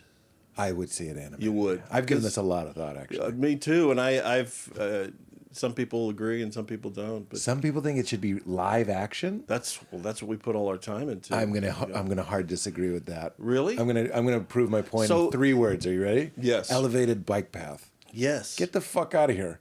But if you can draw it easy. If you see it in real life, it's pretty funny. I agree, but how you gonna do it? It's not even that. I don't think it's work prohibitive. Mm-hmm. I'm saying in a world where we can make a cliff and we can make an elevated bike path and recumbent bikes and gas. Mm-hmm. If we had an unlimited budget, I'd still do it animated. Okay, that's good. I've even considered this. Yeah, it's animated except the music is real. And what are you seeing? Like then you see real people, kind of like WALL-E. You know how Fred Willard was the one human in WALL-E? Do you remember? No. Was he like on a screen or something? He was on a screen. I've considered the only thing that's funnier if it's real to me is the music. Yeah. Because seeing cartoons singing like Champagne Cowboy isn't funny. Right. Seeing real people really emoting is funny. But everything else could be animated. But I'm not even sold on that. Well, after this, I will show you some stuff we shot. And you tell me what you think. I'd love to see I can just send it to you. Yeah. Yeah, do it. Can we show it on the show? We don't have to. I think so. Okay. I don't know. I don't know what they own. Me? Oh, wait. Because a production company was like, let's throw a little Sizzle together. They did. Yeah, and we shot some stuff. We shot about 4 scenes. And was the show about a guy doing a podcast? It was, but it was as though you're watching a video version of the podcast. I see. So he's talking when the podcast is the podcast. He's talking directly to you. Yeah. But it's on VCR. Like he has this, so when it's there's a little play blinking. So it kind of looks dated and aged and done poorly. I see. Yeah, I have strong feelings about the show. I spent a lot of time thinking about how to make everyone in the world no Valley Heat. I'm like thank you. I'm like an insane person. But that's also how I enjoy things. I go like, how do we? I could see like the Bob's Burgers, Lauren.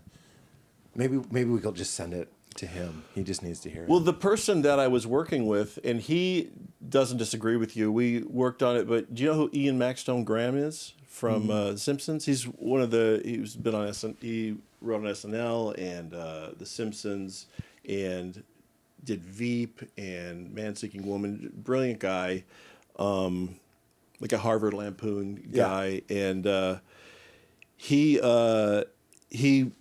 is, as someone who worked in animation for a long time, was also like, yeah, I could see it. He wanted to do it live more. Really? But when that we didn't get any bites with the 4 times we pitched it, so we started talking about it. But we're still unsure. That's interesting to me. I don't even trust my own instincts necessarily. It's not like I'm dyed-in-the-wool TV producer, but I was like, it's got to be a cartoon. I mean, you couldn't have Mike O'Connell be your father-in-law. Right, and it has to be cartoon. him. I agree. I mean, it would be it would have to be really great makeup. It's true. Yeah. Yeah. Yeah, and I don't want to see Mike O'Connell in great old man makeup. Are you sure? That's not... Maybe you do.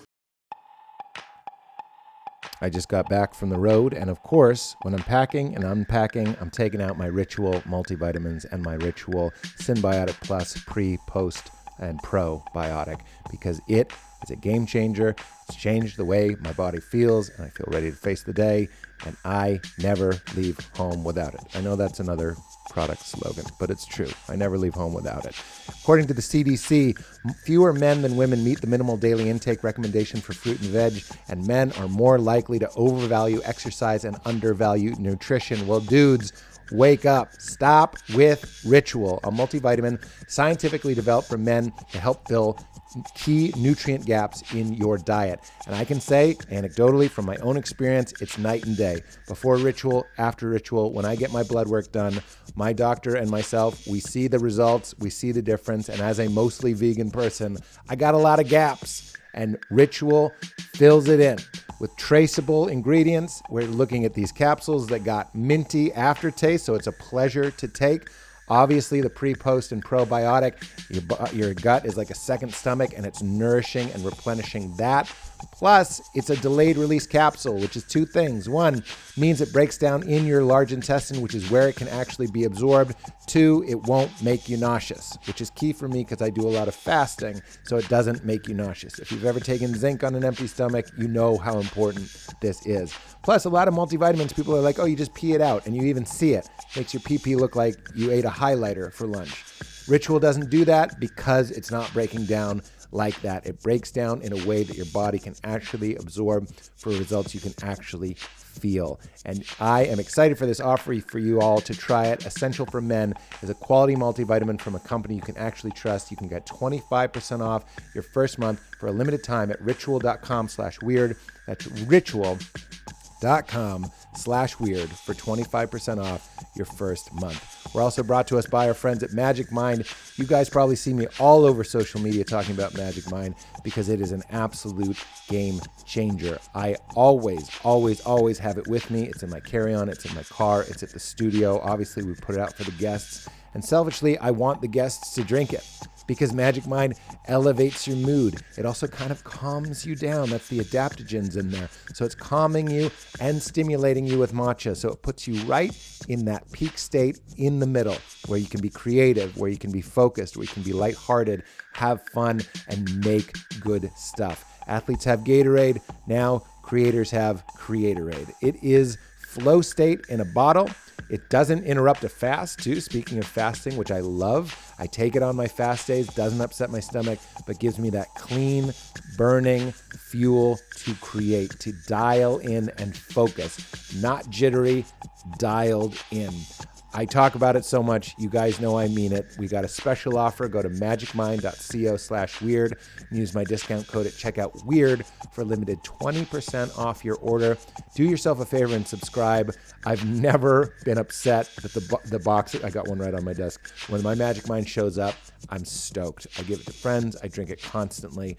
magicmind.co/weird. Use discount code WEIRD at checkout for 20% off your first order.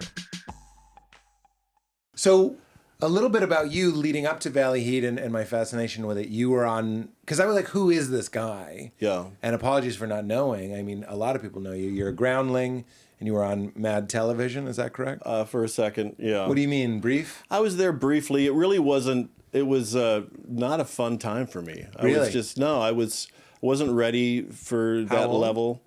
How old? I was 30, I think. Okay. And I just didn't really fit in there. People that watched it didn't love me on it. My son the other day. I will say that Mad TV seems to skew towards the Joe Camel liking people. I mean, it's kids, and you get there and you're like, you hear the audience laugh, and you're like, those are all children.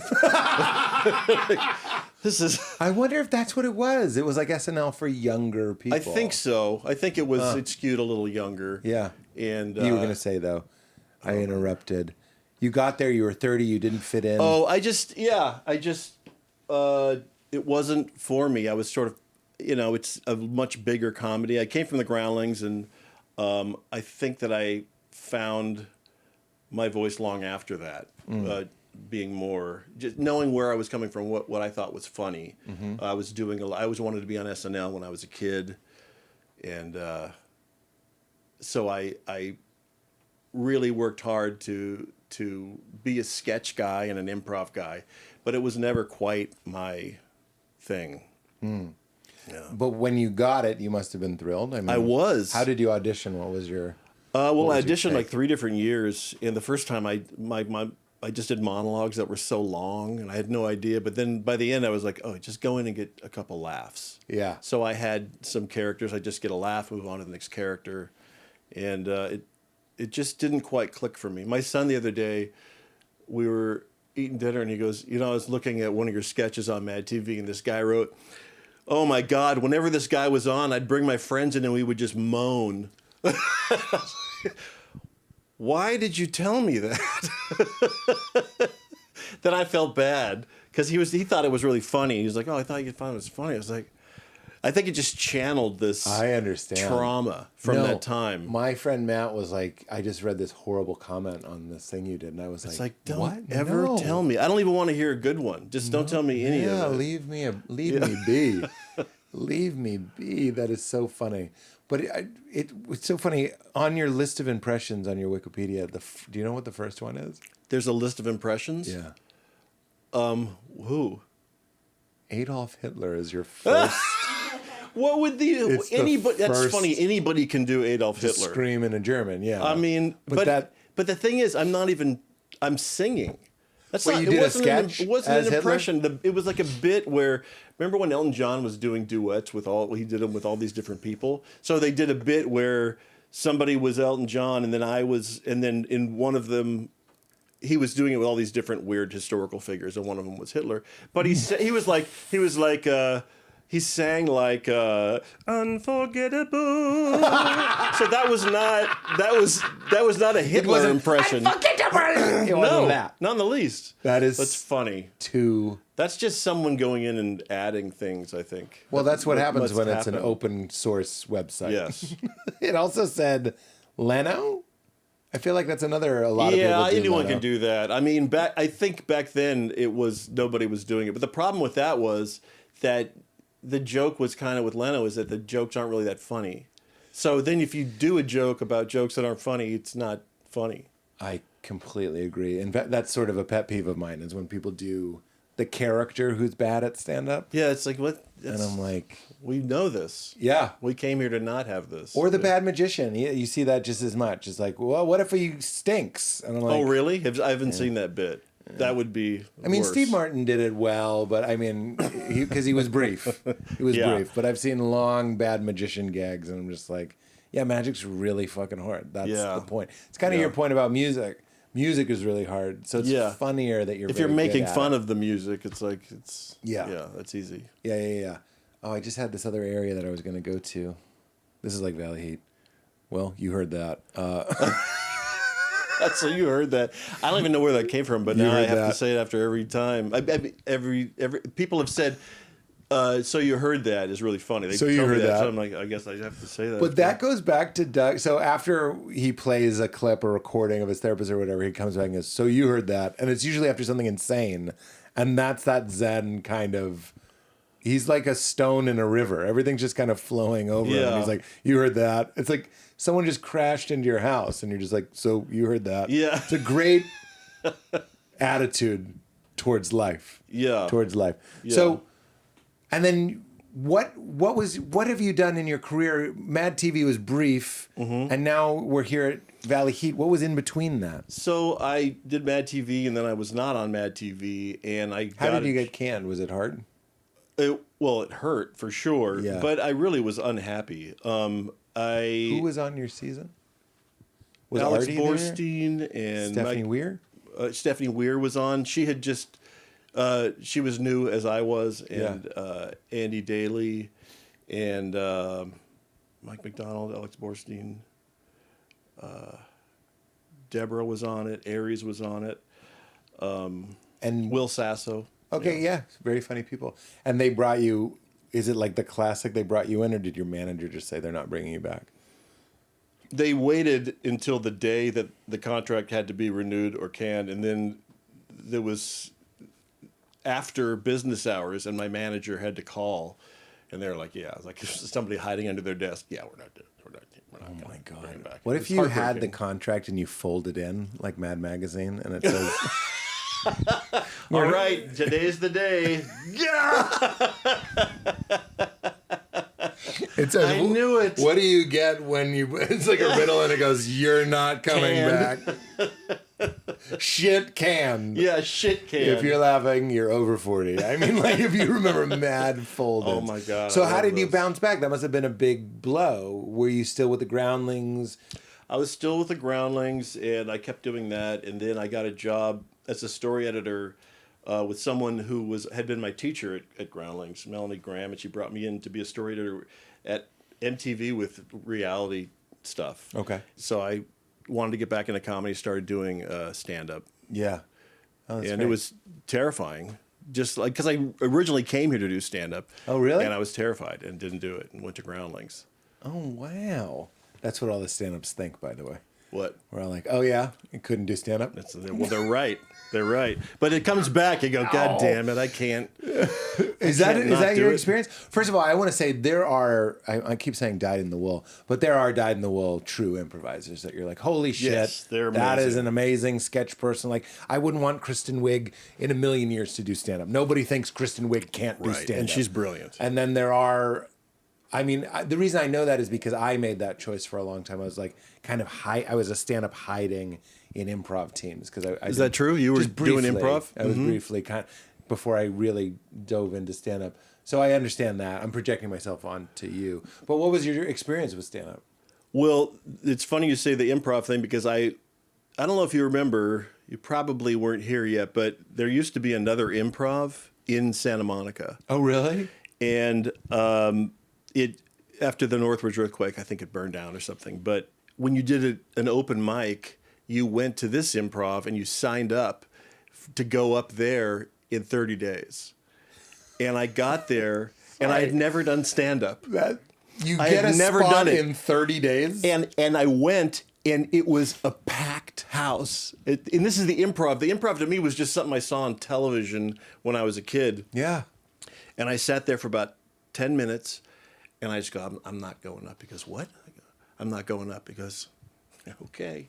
And he scratched it off, and I walked out so dejected. And I ran into a guy on the promenade who I knew from some improv classes. He was like, yeah, do improv, because at least you're up there with other people. And so I did for many years. You know, you might think that I might guess that you would think that I think that story's like stupid or something. I love that story.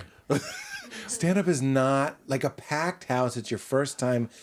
Get out of there. Like you, very funny person, that's not how you should do it. You're supposed to be in a laundromat. Yes. For 6 people. And that's what I knew after I had done that for years and Mad TV and all that. I was like, you have to start at the beginning. Yeah. You cannot just step into this. It's actually bad for you. Even if you do well, that's not correct. Like you kind of, I don't know. It's almost like you have to work out more and get strong before you're in the game. Like, don't get in the game. Absolutely. Like, you haven't done any drills. Like, do your drills. Yeah. So I mean, think I you had a did the couple right thing. ideas that I'd written down in a little notebook. Yeah, get out of there. Because it also would have scarred you. It would have been probably a traumatic experience. Maybe, we don't know. Oh, so leaving absolutely. and running into a guy, that's a good story. But then you went back to it after reality It was always shows. something that I wanted to be good at. Yeah. And I think I got to everyone I know now, I know through having gone back and doing stand-up. And I think I got, I had my moments. I would love to go back, but it still is something that makes me so nervous. I just love that about you, though. I think you're so funny, and that sensitivity that makes you nervous. When I say sensitivity, I really mean an artistic temperament. You know what I mean? Like, sensitivity isn't like being a candy ass. It's a hyper awareness and a vulnerability, which is why you're able to like create and make so many people joyful with your stuff, that's also the other side of that sword is like, I can't, you know what I mean? Like, what am I? Yeah. It's like I wouldn't change it for the world, and yet I'm sort of surprised because when I hear like the Joe Camel thing, I'm like, if we could just get you doing. What am I, your manager? Always know I'm just saying you could just say Pete, what you say. I keep telling you, Pete, I can't do it. I'm on a car phone in a Corvette. Just do what you do on the podcast. Now he's going. He wants me to stand up again. Hold on. Listen, goddammit. I would love to do it, and I love the idea of doing it, and I can do it. It's just, you know what I never got? I don't know if you've ever experienced this, but you can never simulate what it is to be standing on stage live. I agree. No matter what, every time, no, you got it this time. Yeah. This time you've got your jokes. You get there, you're like, hey, I don't have it. I don't have anything. I've got nothing. I'm going to agree with you because what's funny about Valley Heat is you have the control. That's what's brilliant about it is It is the control. Wait till you're in the mood. Or you can warm up and get in the mood. Yeah. So you're talking about doing things again, and then you're editing it, and that's the way to archaeologist soft brush off Christian Duguay, and there he is. Yeah, comedy, like live comedy, stand-up comedy, is a very unnatural thing, and the older I get, the more I realize what a toll it takes on me. Is to deliver yourself in a certain state of playfulness and desire to connect. Right? Yeah. And when sometimes you do feel playful and you want to connect. Yeah. But like most of the time, some of my best shows, I'm like, I don't have anything. And it's just like this forcing, and it gets in your muscles, and then you start like muscle memory. Like I think it's vocal really memory. important for that. I can see how that's true. And I never really got to that point where I could feel that free up there. It just the experience of the green room and the dreariness of like it's such a weird place to sit. You're making You're just me like, sick. we just sit here. This is what we do. We sit here and we don't know each other. Yeah. And you look at your phone and you're fine. You're dead. fine. I'm dead. What you are highlighting, I think, needs to be printed on billboards all around town, which is the overlap. I'm a lucky person in that here's talent and comedy, and then here's ability to tolerate banal, bizarre, uncomfortable, unnatural situations. Yeah. Everyone in stand-up will tell you this.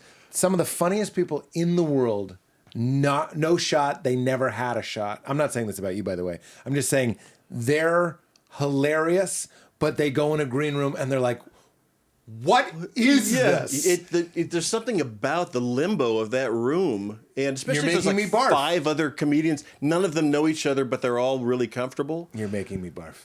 I can't believe it. I'm like, Jesus Christ, how do you do this? And when you look at the humiliations and the degrade, like waiting in line to sign up for an open mic, like that's a certain kind of, it's almost like a salesman grit. Mm-hmm. It's like, well, if you want to close the deal, you got to drive to Boise. Yeah. It's like, and they're probably You're going to be eating Butterfingers in a hotel room for the rest of your life. Forget about taking a crap. You're That's done. what I would do. I'd be in hotel rooms just like eating ice cream and going over my lines. My biggest fear was always forgetting my joke. I'm dead. Do you? I completely agree. And again, another skill of doing stand-up is squashing or ignoring those fears until they're gone. Again, I'm not giving you advice. I'm such a fan. I admire everything you do. So there's no part of me trying to get you to be like me. But I'm just saying, like, what are the chances that someone who's funny can also be sensitive enough to write jokes about reality, which means you're overwhelmed most of the time. Yeah. Jokes are coming from a place of like, this is fucking weird. And you're compelled to say to people, are you seeing this? And then you feel better. So that's like your Xanax. But everything leading up to the moment where you're on stage doing is so bizarre. It really is. It's like being at an orgy or something, and you're just not comfortable. And every time, it's like this gauntlet. To the drive there, and you're like, God, why do I do this? You're killing me. The drive there. How about a flight home? That's even worse. It's so vulnerable. I pitched a show yesterday, Chris, and I was driving here, and I was like, why am I in a bad mood? And it's because and I didn't even know this 45 years old. I've been doing comedy for over 20 years. I'm still slow on the uptick to go like, you just pitched a show. You just put your fucking neck on the line and you're leaning in for the kiss. Yeah. And you're pretty sure they're going to say no. Yeah. Yeah, you might be a little grumpy today. Yeah. Like, that's But so you can't put your much of finger it. on You can't put You're your just finger like on it. rattled and I said to Val, I was like, I don't know why I'm in a bad mood today. And on the drive down, I live in Ojai, by the way. I'm neighbors Oh, with that's Chuck. great. That's great. My father-in-law does live in Ojai. Does he really? Yeah. Get the fuck out of here. So I have a long drive here, which I love because I have, I'm an introverted person. I love a long drive. I love drives. I yes. love a long drive. It's when I listen to my Valley Heat. It's like when someone says, this seems like a Valley Heat thing. It's like I like having a cocktail, but you don't want to call it my martini. Like as soon as you call it my, like you've crossed a threshold. My martini. I go home, I have my martini. Like that's when you know something's wrong. That's when you're alive. When you have your martini. It's your medicine. This isn't even me. Nothing makes me sadder than like mommy needs her medicine or like I'm low a quart. I'm just like, we're so stuck in these fucking things. And I don't drink, but I do go like, God damn it, I need a cookie right now. Like there's microbes in me. Yeah, there is like an calling hour where you're like, what's the thing I put in my body at this hour? And I just feel better. But then you don't. Can I tell you, that's a premise I've been trying to get to work for a long time, which is I go, when I wake up, I want coffee. After I have my coffee, I want food.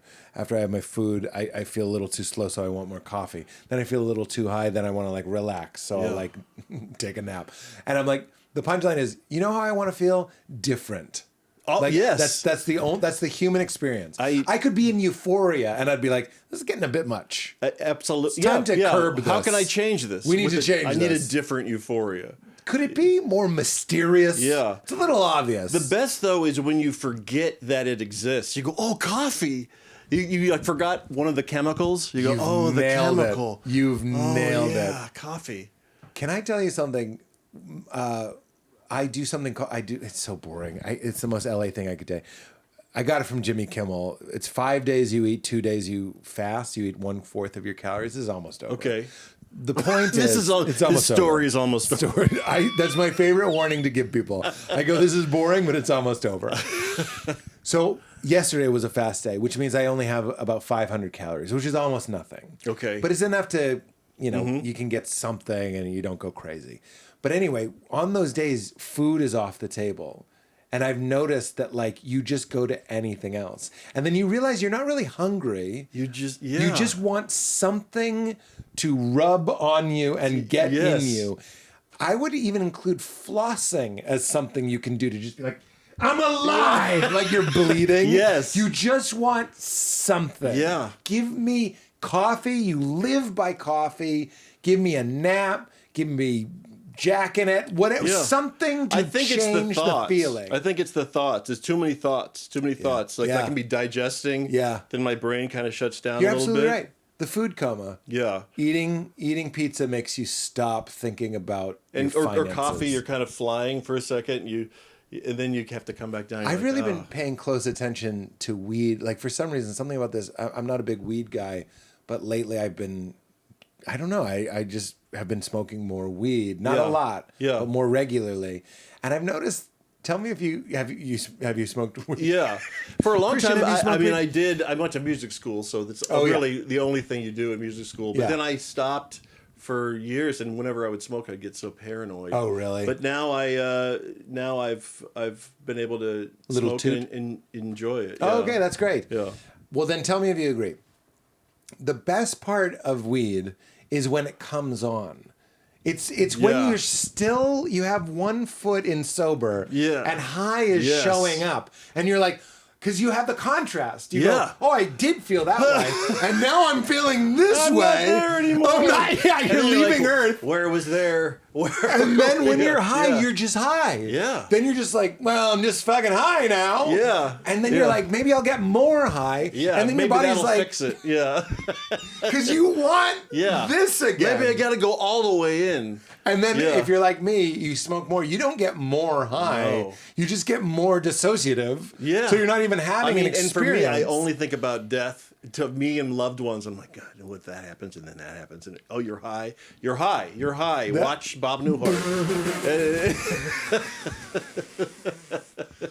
I'm so with you. I'm pretty practiced at going like, you just have to agree with it. It's like everyone you know is going to die, and you go, "You're right. Good job." You're right. You can't argue it. You have to be like Doug Duguay. You'd be like, "I'll take that remark," and then continue with your day in the valley. Yeah. A lot of Valley Heat does have to do, I feel like it has vaguely a lot of death. There's something to do with death. I think more in the Good Morning Burbanks. I think that's interesting. And I think death is something that's always kind of on my, I have a big skeleton by my back door that I high five just to remind myself that like you high five it. And I think that it helps me because I had not thought about death for so long after my dad died. I was like, you're going to die. Well, you have to make friends with it. Yeah, make friends with it. That's what it is. I'm trying to do that. And so maybe that's helped me with relaxing with pod. It's funny because I'm with you. What I noticed about Valley Heat is it's there's like salty, spicy, sweet, umami. Valley Heat is doing a good job at finding all of the flavors, meaning there's conflict, but then there's also violence. Like violence and the threat of violence is like... Yeah.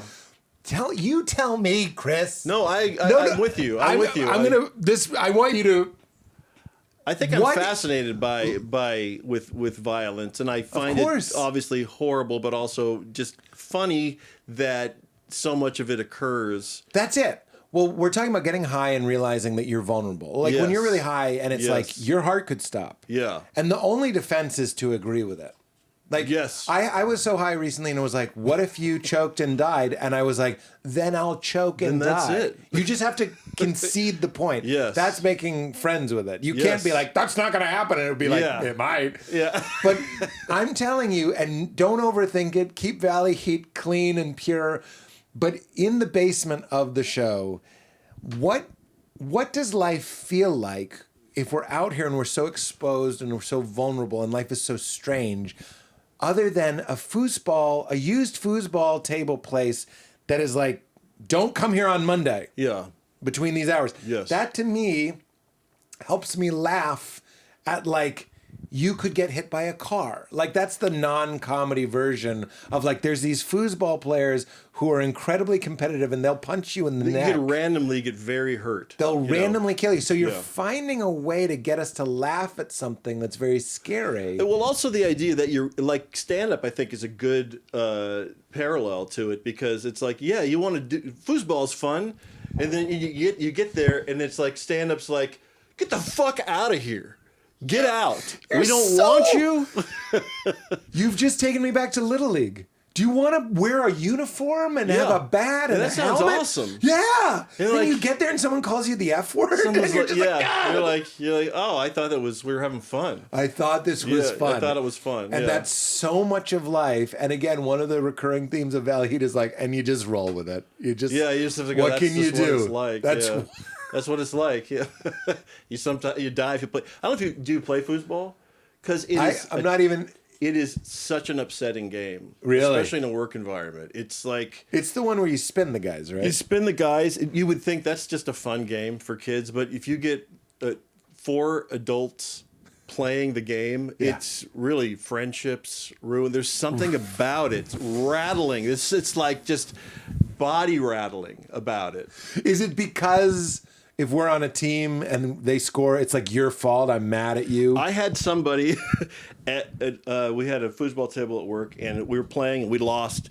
And the guy was playing with he was going up the stairs. He turned around and goes, you might think about, no, I'm not going to say it. I'm not going to. It's like, wow, this is a game. We're just playing. But you can't really blame him because you get so upset. I will relate. I'll take that remark because when I play, there's a telephone Pictionary game.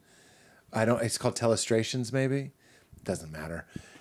I'll get the clue, and the clue is singing in the shower. Yeah. And I will, in my opinion, draw. Look, I'm a New Yorker publisher cartoonist. Do you understand? Yes. Wait, says, you are? I am, yeah. Wait, what is this? Tell me this. No, it's over. Tell me afterwards. That's the only good part is you get to brag every once in a while that you've had cartoons. Afterwards, but just tell me that. That's a Doug. Apparently, he's had some cartoons in the New Yorker. I mean, I don't. Why is he living here?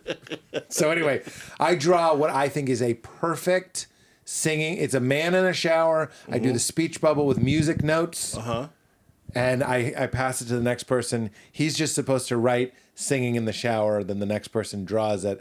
It comes back to me and it's like floating down the Mississippi. I'll get mad. Yeah. I'll be like, I shock myself, but I'm like, how could you have thought this was yelling at my neighbor? Like, that's what you wrote? He's in the shower. He's like, I thought that was rain. It's like, yeah. There's a spigot. It's like, I thought that was the sun. I can get that way when it comes to like drawing specifically. That's like Pictionary. Did you see the Charles Schultz documentary? Where I don't know if I have. You know the exclamations that he would write like with different letters. The first one he swear. did, it was like A-G-H. Yeah. Someone changed it to like A-A-A-H. He was like, maybe you should do it. Maybe you should be doing these cartoons. That is so funny. He would get furious. This is not shots fired. One time I pitched Bo Burnham a tag, and almost like a bit, he just went, "You do it." He had that one. We laughed. He had that one loaded. He was ready. He just didn't want to hear it. Like, but these really are artists. Like, Bo is a genius and an artist. Yeah. And I'm like, you know what you could say? He just goes, "You do it." We both laughed, but that it was also a little Charles Schultz. Like, yeah, and you're kind of like, man, that was actually a good idea. Some people don't want anyone else in their car. Yes. Like, stay out of my car. And it probably varies, too. Sometimes someone does want help with it, and sometimes they You know who wants help? Yeah. I just told you Mulaney gave me Fun Boy. I mean, like, comedy is so hard. I'm not when you say cheat means like stealing jokes or, you know, unethical stuff. I don't mean that, but I mean like if someone wants to help you, or if they give you a line, my opener will always be like, "Did you consider there's this?" And I'm like, "Holy shit!" And I'm doing the same for him. Like, that's great. Don't go it alone. Valley Heat. Don't let go me it alone. text you. Valley Heat stuff. No, do please. Did you really? Again, when I listen to Valley Heat, it reminds me to like novelize and sort of narrativize my own life. And you bring up these things like when you were talking about that dirt bike. I remember my dad put a certain amount of money in like an IRA account or something like that. Yeah. And if you put in, let's say it was $5,000, you got a free camcorder. So I was really pushing him to put in $5,000. Yeah. Like $2,500 was like an alarm clock. I like, love those gifts. Those deals changed my life. Yeah. So he gets the Sylvania shoulder-mounted VHS camera. It literally changed my life. And I kind of had the feeling, I'm probably adding this is going to change my life. And it did. But then I'm also the fucking, I'm kind of a soft, round boy, and I have a video camera. Like that's it's sort of funny a target. When you get the cool thing. It's a target. Oh my God! You think it's going to be so cool, and I had when I was a kid. I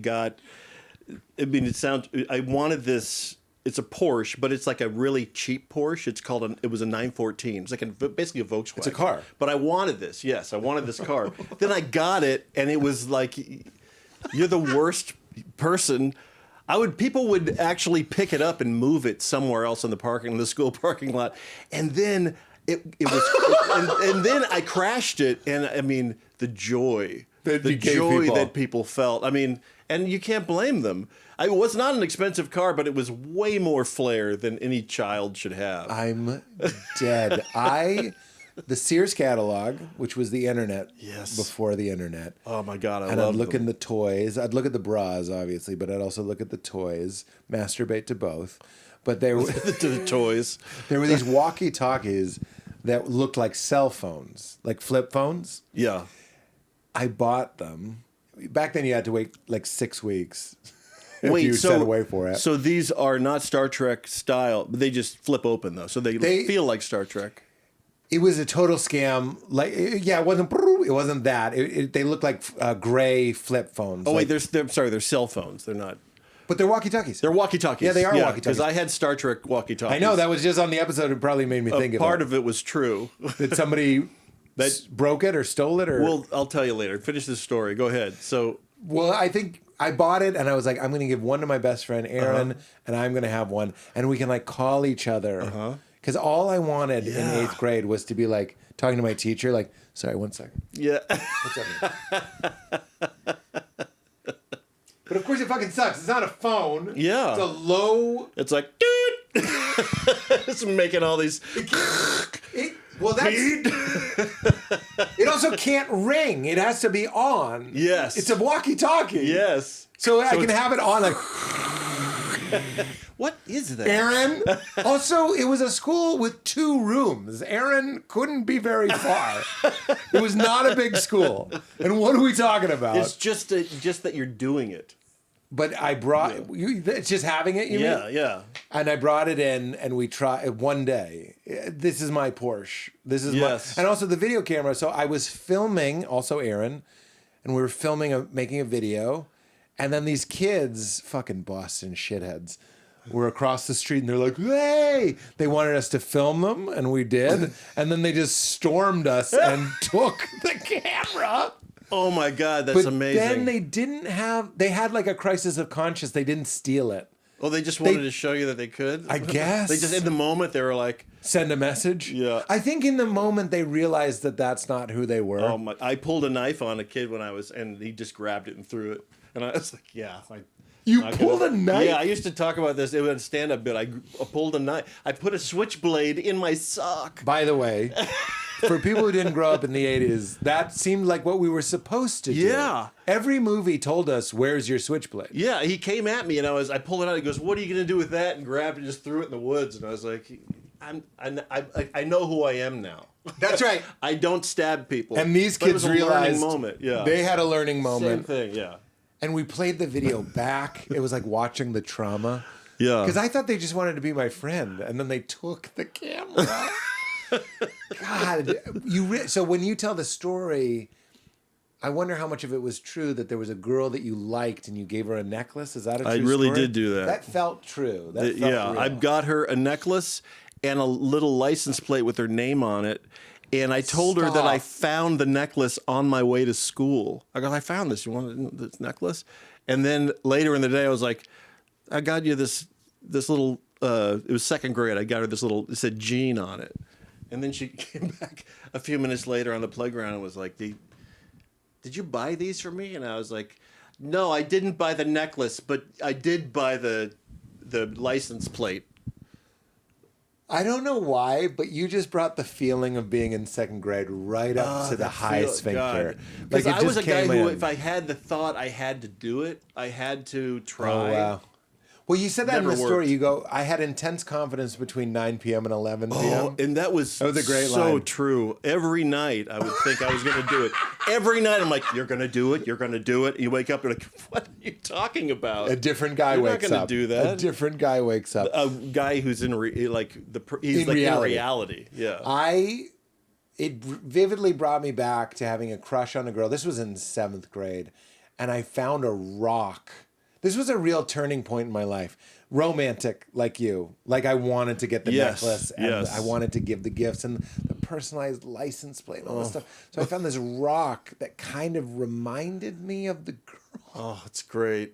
Because it's so beautiful. It's so beautiful. It's such a beautiful thing. It'll make no sense to anyone. No one will get it. You, and that's what it was.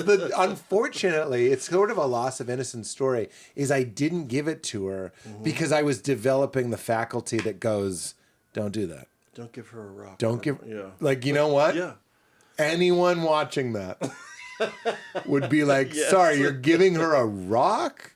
Like, it sucks. You went... every part of it, she didn't throw it away. No, I don't know what she did. It was I don't know if you know what Holly Hobby is. It's in the like podcast. A big brand when I was a kid. It was like little girls jewelry. The vulnerability of that. Yeah. How old are your kids? 20. 20. Okay. Yeah, they're twins. No way. Yeah. Both of them? Yeah. Get out of here. Get out of here. I'm going to say little people jokes. I'm not saying you should make little people jokes. Twin jokes, very close to little, like in ease of making them. Yes. Very easy. Yes. To be like, my birthday's this. Both of you, Yeah. You know what I mean? Like Yes. it's too easy. Little people jokes. I'm not going to give you an example. It's too lazy. I don't have any respect for what I sometimes just it's just did. there. But you just want to do it. So anyway, you've helped me compartmentalize my life. We're here at the 90-minute mark, which is when we always talk about the meaning of life. We've talked a little bit about your therapy. You could infuse some of that here. But I actually just gave myself this note. Don't I sound like I'm doing Valley Heat? I just gave myself this note. Stop telling the guest what you think about God and actually ask them what they think. What? Tell me. I want to hear. No, you don't. Why? Don't do that. Because every episode, that's what happens. We just. No. I love it. That's actually my problem. Is there's. I don't know if I'm 45 and sometimes things start to dry up and I'm looking for what actually excites me. And it's comedy. I love doing comedy and I love talking about the meaning of life. But the downside of that is we just had Joey McIntyre from New Kids on this podcast. And I realized I was like, I just talked to him about my feelings about God. And then he agreed with them. And I was like, that's not good. I need to stop doing that. Oh, I see. Because then they feel like they need to react to what you're saying. Yeah, and I throw out all these big words, and I have receipts. I'm checking my references, and then people go like, yeah, it could be that, and that sucks. I want to stop doing that. So I'm just curious, do you have... And this is dumb to say, too. This is the safest place ever. You could believe in nothing, but any sort of framework or guess or just way of interpreting this, like what's going on here? Do you have any container to pour this mystery into? Do I believe in God? You could take it that way, yeah. Or what's going on here? Yeah, I don't know. It's a huge question. It's one of them that I'll be driving home thinking I should have said that. No. Well, let me ask you this, and not to trivialize that you just lost your dad. Do you still feel a connection to your dad? Is that... I do. Yeah. I do feel a connection to him. But I don't know what I don't know what I believe. It's hard. It's hard. I think I'm going through this phase where I just feel like we don't really know anything at all. Like we're like a dog trying to understand the internet. Yeah, like a dog trying to open a door or something. I feel like why are we different than that? Like my dog's just like, I gotta go out. He'll come. He'll have to be in the bathroom, and he's like, and then I close the door. He's like, oh, I want to be out of it, and he goes back and forth. It's like that's what we are. Yeah. That's what we are. The door closed. I gotta open the door. Yeah. I closed again. I gotta open the door. And I don't know why we're any different. Why than would that. we be different? Yeah. Why would we be any different than? But where do you draw the line? What's an ant doing? I don't know. I've been feeling guilty about. There's ants in my house, and I killed a little ant. And I was like, well, yeah, no idea what was going through that ant's head. I was thinking about that on the way down. I was thinking about disgraced people that still sell lots of tickets, right? Like people that have been like scandalized. Okay. And without going too much into that, I was just kind of like, yeah. And I'm not even making like a vegan vegetarian point here. I'm like, our meals are murder. Ice cream, like we're just inseminating we do pick cows. Our things. You're right. Yeah. I'm just saying, like I'm not excusing it. I'm just saying human beings are pretty good. In fact, I would say masters at going. I like ice cream. I don't care if a cow was like on its feet for 6,000 hours and just impregnated over and over. Yeah. I'm not even going to go into the we horrors don't even think of about that because we just go like shush. And similarly, it's like, oh, this person makes me laugh. I know they were scandalized in this way. Who cares? Like, we're very good at just going like, this helps me. Yes. Ice cream helps me. Entertainment helps me. Right. We'll turn a blind eye. And similarly to your ant thing, like in this house, we used to live here, there was a huge, long line of ants. And I felt like a real piece of shit just going, I know. And yet, I know. But what are you going to do? Let ants... I'm telling you. I know. That's what this is. It's very Doug Duguay. It's very like, that's what this is. Yes. Is sometimes there's ants. And sometimes there's ants. And I've had ants in the garage and was going through a thing. I had crickets in the garage and I didn't want to kill the cricket and I didn't know what to do. And it was in the door. It was actually in my door. And it's... Well, that's another phenomenon. It's like, we're so compartmentalized, meaning anyone, most people, I'd say 8 out of 10 people, if you catch a mouse on a glue trap, you feel horrible. Oh, You just feel absolutely. horrible. Yeah. And also those 8 out of 10 people will have chicken for lunch. And I'm not calling bullshit. Right. I'm But just that saying, chicken had a much worse life than that mouse. That's without right. question. I fucking had a mouse on a glue trap and I put it outside. And I was like, I just imagined the horror of being stuck. And in the morning, it was gone. And I'm like, no, I think something ate it. Oh, or he walked. Maybe he learned how to walk with the trap on He's his got leg. flippy flops on That's now. what I like to think, that he's got one. But the trap was still there. Scuba flipping. He's just like, what are you doing? I don't know. It's just like he snowboards on it. He's Sonic the Hedgehog, basically.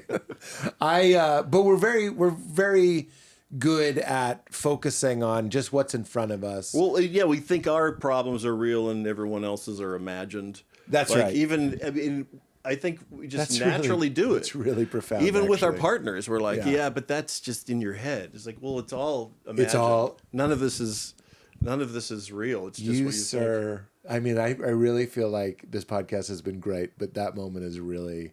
It's weird to say touched me, but I'm like, that's exactly right. Is you go around being like, my shit is so This important. is real. You don't understand the circumstances. Right. And everybody else is. And honestly, it's a self-preservational thing, because if you could consider everything, you would do absolutely nothing. You know what I mean? What do you mean if you could consider everything? The implications of any move. Like, it's easy to take cows, but then Neil deGrasse Tyson did this podcast, and he really changed my world when he was like, well, your house is made out of the habitats of owls. Like, he's like, you cut down owl habitats. Yeah. Show me anyone who gives a fuck about that. Yeah. Show me that person is maybe not schizophrenic, but paranoid. We would call that paranoia. It's like, I can't live there. That house belongs to an owl. You have to say fuck off to something to be. That's a funny philosophy. Look, you got to say fuck off to something. What are you going to do? Let the ants eat you? Like, what are you going to do? Well, Joseph Campbell had that thing too, where he's like, vegetarians, vegans are not off the hook. You're still eating life. You're still eating, like, a tomato wants, you could say, funny. It's not He's conscious. just angry at them. He's like, "Oh, a tomato's not alive? Okay, I mean, well, you hold a knife up to certain plants, really and it will splitting hairs like here, Joseph. like move away. Right, Like, right. There's That's certain, true. but like, or just because it doesn't have a central nervous system or like cognitive function, it certainly has a drive to be. Yes. But I'll put it in my blender and I don't give a fucking shit. Yeah, there's something about life that is just intrinsically taking life from something else. Just Life being takes, alive. and that's what's so funny about money too, is I've been tripping out lately. Everyone wants money. Yeah. But the thing that has money are other people. So we're just trying to get each other's money. Yeah. You know what I mean? Like, we have it. Yeah. And if we all put our hands up, this is kind of like communism or like different, or social, like different ideas. It's like, why don't we just give it to each other? Yeah. But that actually really doesn't speak to the hunter and the primate and the fucking animal. Right. That actually would prefer to play hide and go seek with the money. Yeah. And be like, I have it. Yeah, but I have to spend it on real things. Is what it is. Mine is, my shit's important. Right.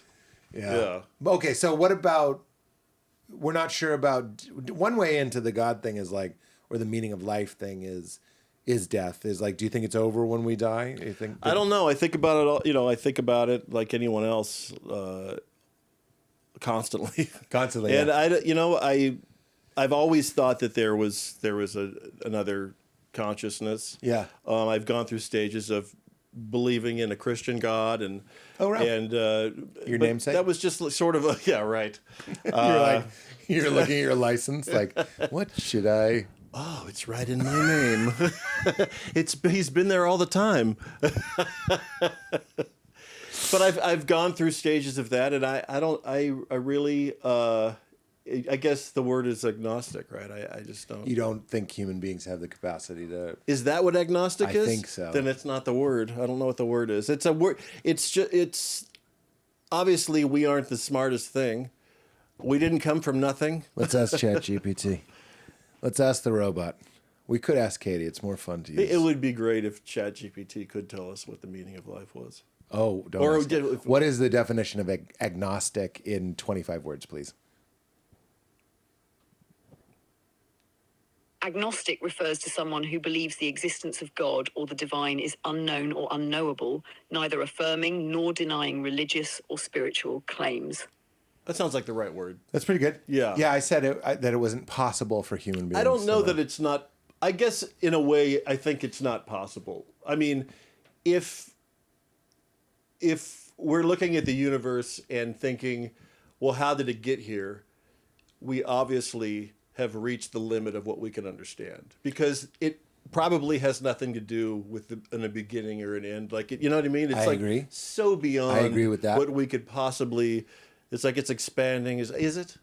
I don't think you have any idea what was happening. I mean, obviously, science is a wonderful thing and very necessary. No, I'm with you on that. But we need to be measuring. I mean, I'm really getting into idiot territory here. I don't know. I'll join you in idiot territory. But the hubris, it's a hypothesis. It's like there's evidence that points to the idea that the universe is expanding, but nobody has a tape measure out to the edge of the universe, and they're going, look. Yeah. But somebody smarter than us could be like, but the reason we think that. Like, I remember where I was when somebody was like, the reason why we believe in the Big Bang is there's like radiation of an explosion that they can measure, and like it seems like a really good theory. Still right? a theory. Yeah. And any scientist, in fact, that's the foundation of science, is like we think maybe this until the evidence suggests otherwise. Do you want to hear my woo-woo response? I do. And then I talk for 45 minutes and you just start crying blood. A cigarette just comes out of my mouth. Smoke already lit. It's already lit. No, it's really short, actually. I think when it comes to the meaning of life, oh God, I'm just realizing how I might sound, but it's how I feel. You can't know it, but you can be it, meaning what you are before all of the ideas of what you are, man, this age, with your experiences, your thoughts, your memories, but the blank slate of what you are, the empty space of what you are, is what the whole thing is. So you can't know it. You can't even really talk about it, but you can settle down. This is kind of what meditation is. You can settle down to the place where you are it. And as somebody who's had more than my fair share of like mystical experiences, whether on psychedelics or otherwise, the frustration for the ego, for you and I as Pete and Christian, is that when you come back, you can't bring it with you. We often joke that it's like carrying some of the ocean and you're trying to walk it to your car. Yeah. And by the time you get to the car, it's completely gone. And that's just what this is. So there is something beautiful in surrendering and just going like, we don't know it. I would say both and. We don't know. We are dogs. We don't know understand. some things. Yeah. We are it though. And that, it's like when people are like, look inside or find out who you really are, or know thyself on the Temple of Delphi. It says know thyself. Yeah. That doesn't mean figure out that Christian doesn't like switchblades. And you know what I mean? It's not like a list of attributes. It's to know that which doesn't change. When you were 5 years old, you had a sense of being yourself. And now you're 50-something, you have the same sense. So they call that the golden thread. Like, what gives you the experience of continuity, even as your beliefs have changed, your body has changed cellularly. Every 7 years, you have a new body. You and I are both divorced. So we used to be someone else's husband. Yeah. So everything's changing. But there's this through line of continuity that we call being myself. Yes. And that I, which is the common name for being myself, is the only I there is. So the more you sink and relax into it, you won't necessarily explain the universe, but you can taste the fundamental building block of everything that is. Yes. Yeah. I agree with that. That's what I did to Joey McIntyre. See, I'm doing it again. I agree with that. I had this thing when I was a kid where I used to have this long walk from the bus stop where I was dropped off through the desert to my house. And I would have these really contemplative walks. And I used to do this thing that I would freak myself out. I would repeat, I am me. I am me. Wow. And there was a thing that there was a point when I would reach this strange sense of myself beyond my body, and it was terrifying. But I used to kind of dare myself to do it. Wow. But it started for probably a couple months and then went away. But wow. It seemed applicable to what you're talking about. No, absolutely. This sense of, it's strange to think that you're this body walking around that's just going to die. Right. And there's something within that is part of all of history. Yeah. You can feel it. Yeah. And when you get really close to it, it can feel wonderful, but it can also feel terrifying. Well, my favorite teacher, Rupert Spira, talks about the moth and the flame. Like, we're drawn to the truth, but we know that to really go into it would be subsumed or consumed by the flame. So the moth wants it and is also terrified. Yeah, you're getting really close. So you're talking about like the dog and the door. Like, it's the moth and the flame. Yeah. Like, that's life. Yeah, if you It's show like, the dog how to open it, it's like, shit. Now I got to drive. Right, now I got to get a job. Yeah. If I can open doors, what else can I do? Data entry, something. Yeah. We can get this dog going out there. Yeah, I think when we're children, we intuit. It sounds like what you were doing is, I am me is very close to what a lot of people in spiritual circles would say is like the highest mantra, which is just I am, or I. Yeah. It's like, what do you mean when you say I? So it's this reversal, right? The materialist worldview is that we are obviously material, and then we developed consciousness, and then we interact in a world of matter, and that matter is, witnessed by this consciousness. Yeah. But the consciousness is a faculty of the brain. It's like a function of the brain. But the spiritual traditions flip that. They're like, I, or awareness, is the only thing.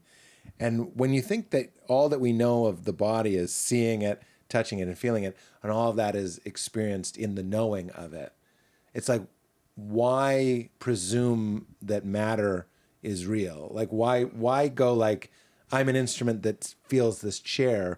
Why not just say, like, the only thing I know is that the feeling, this is where you get real lava lamp and strange. But like, that's kind of the Sufi idea that everything is the face of God, or everything is made of the knowing of it. And that can be paranoia and freak out until you realize that you are that. When you're comfortable with being within, yes, you are just part of this. You're not really, your perception of it is essentially nothing. Right. Well, it's written on my bathroom mirror. It says, wisdom tells me I am nothing. Yeah. Love tells me I am everything. And in between these two, my life flows. So that's the tension between those two. I forget who said that. It's Swami something. But it's in between those two. So we can have a total narcissistic ego freak out by saying I am nothing. But you have to hold in the other hand, I am the love that you're everything. Yeah. It's sort of like, you're not a thing, or really another way to put it is, you're not what you think you are. You're having sort of like a dream, or you're dancing a dance. That's a great way of putting it. You aren't Christian. who you think you are. I mean, you have probably a closer version than other people, but it's thousands of miles away from really knowing. Yeah, you that's really right. aren't who you think you are. That's right. It's true. Yeah.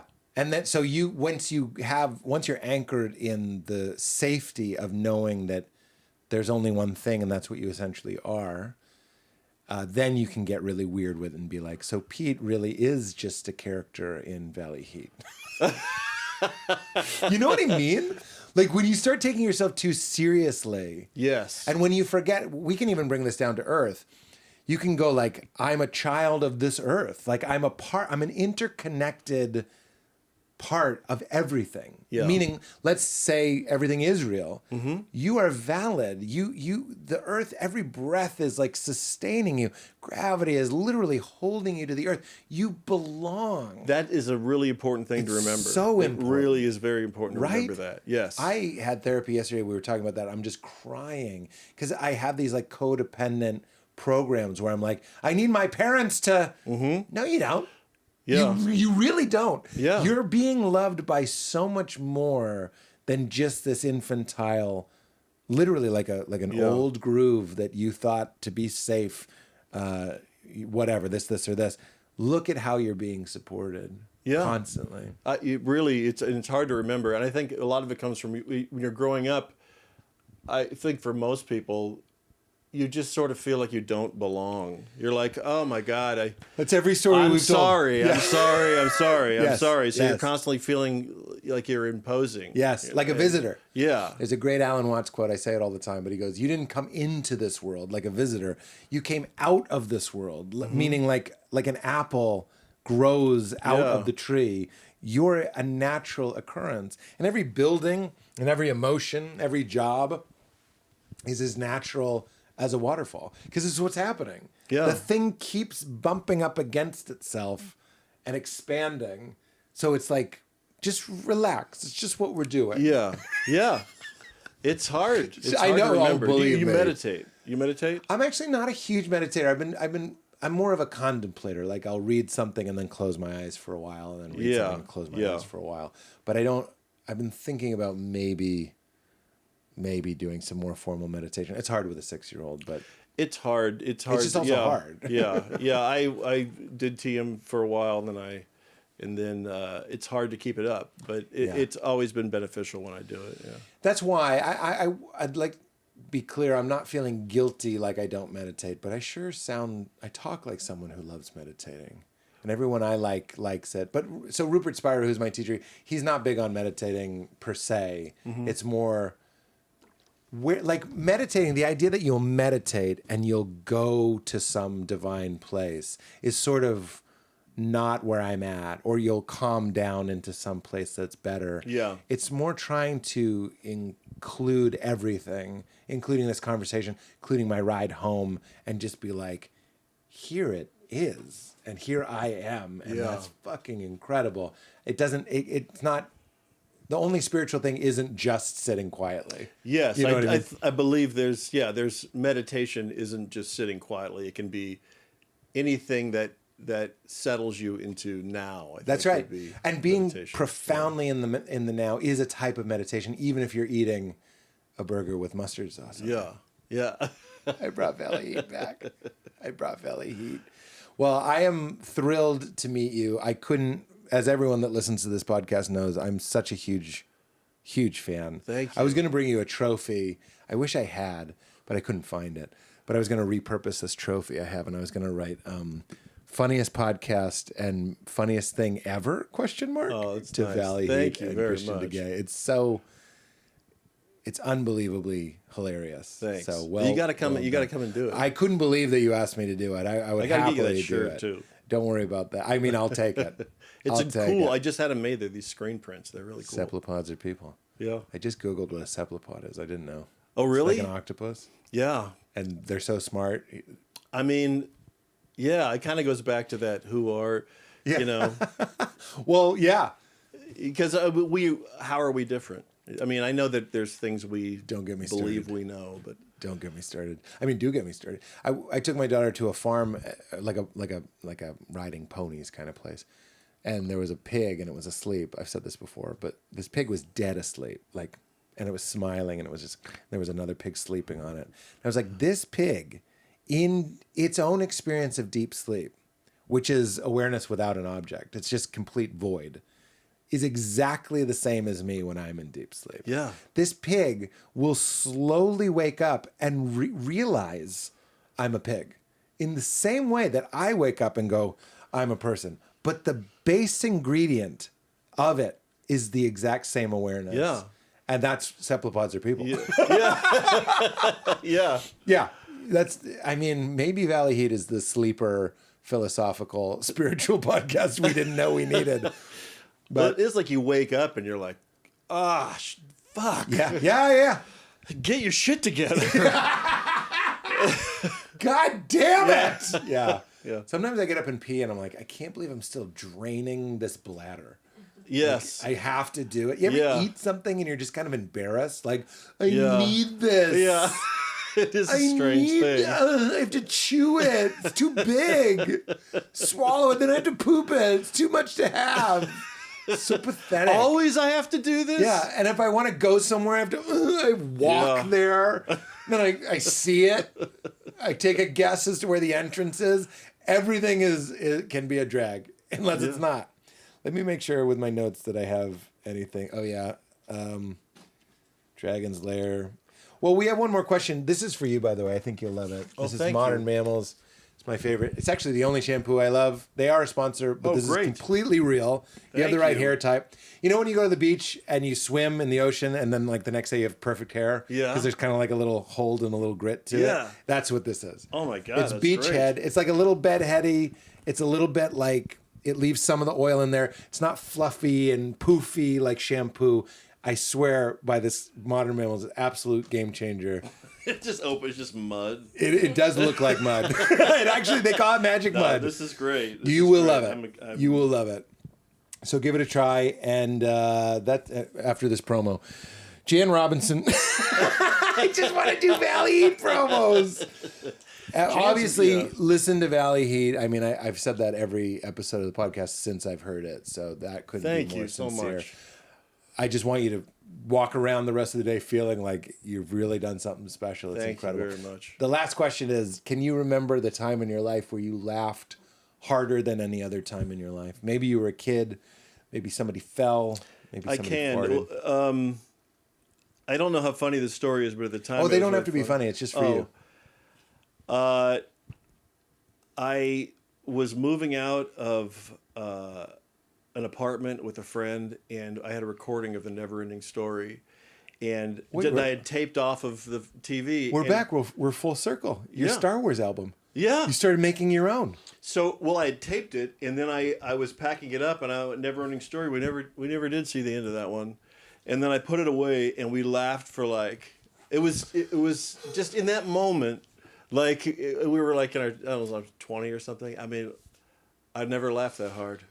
It was not that funny. Like you just threw it away. It's the timing. I never did see the end of that one, and for some reason that was so funny. I love it. The other time I was trying to do stand up, and I was writing a joke about Dr. Prager's spinach cakes, and I have 20 minutes of me doing this bit and laughing hysterically, and it's not funny at all.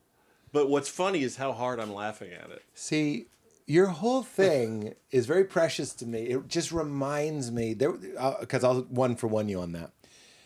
One of the hardest laughs of my life, me, my friend Rob Buscemi, and my mom were in her house. I just saw him. Rob Buscemi? Yeah. I'm glad you know him. He's great. Yeah, it's awesome. I love Rob. We started together as well.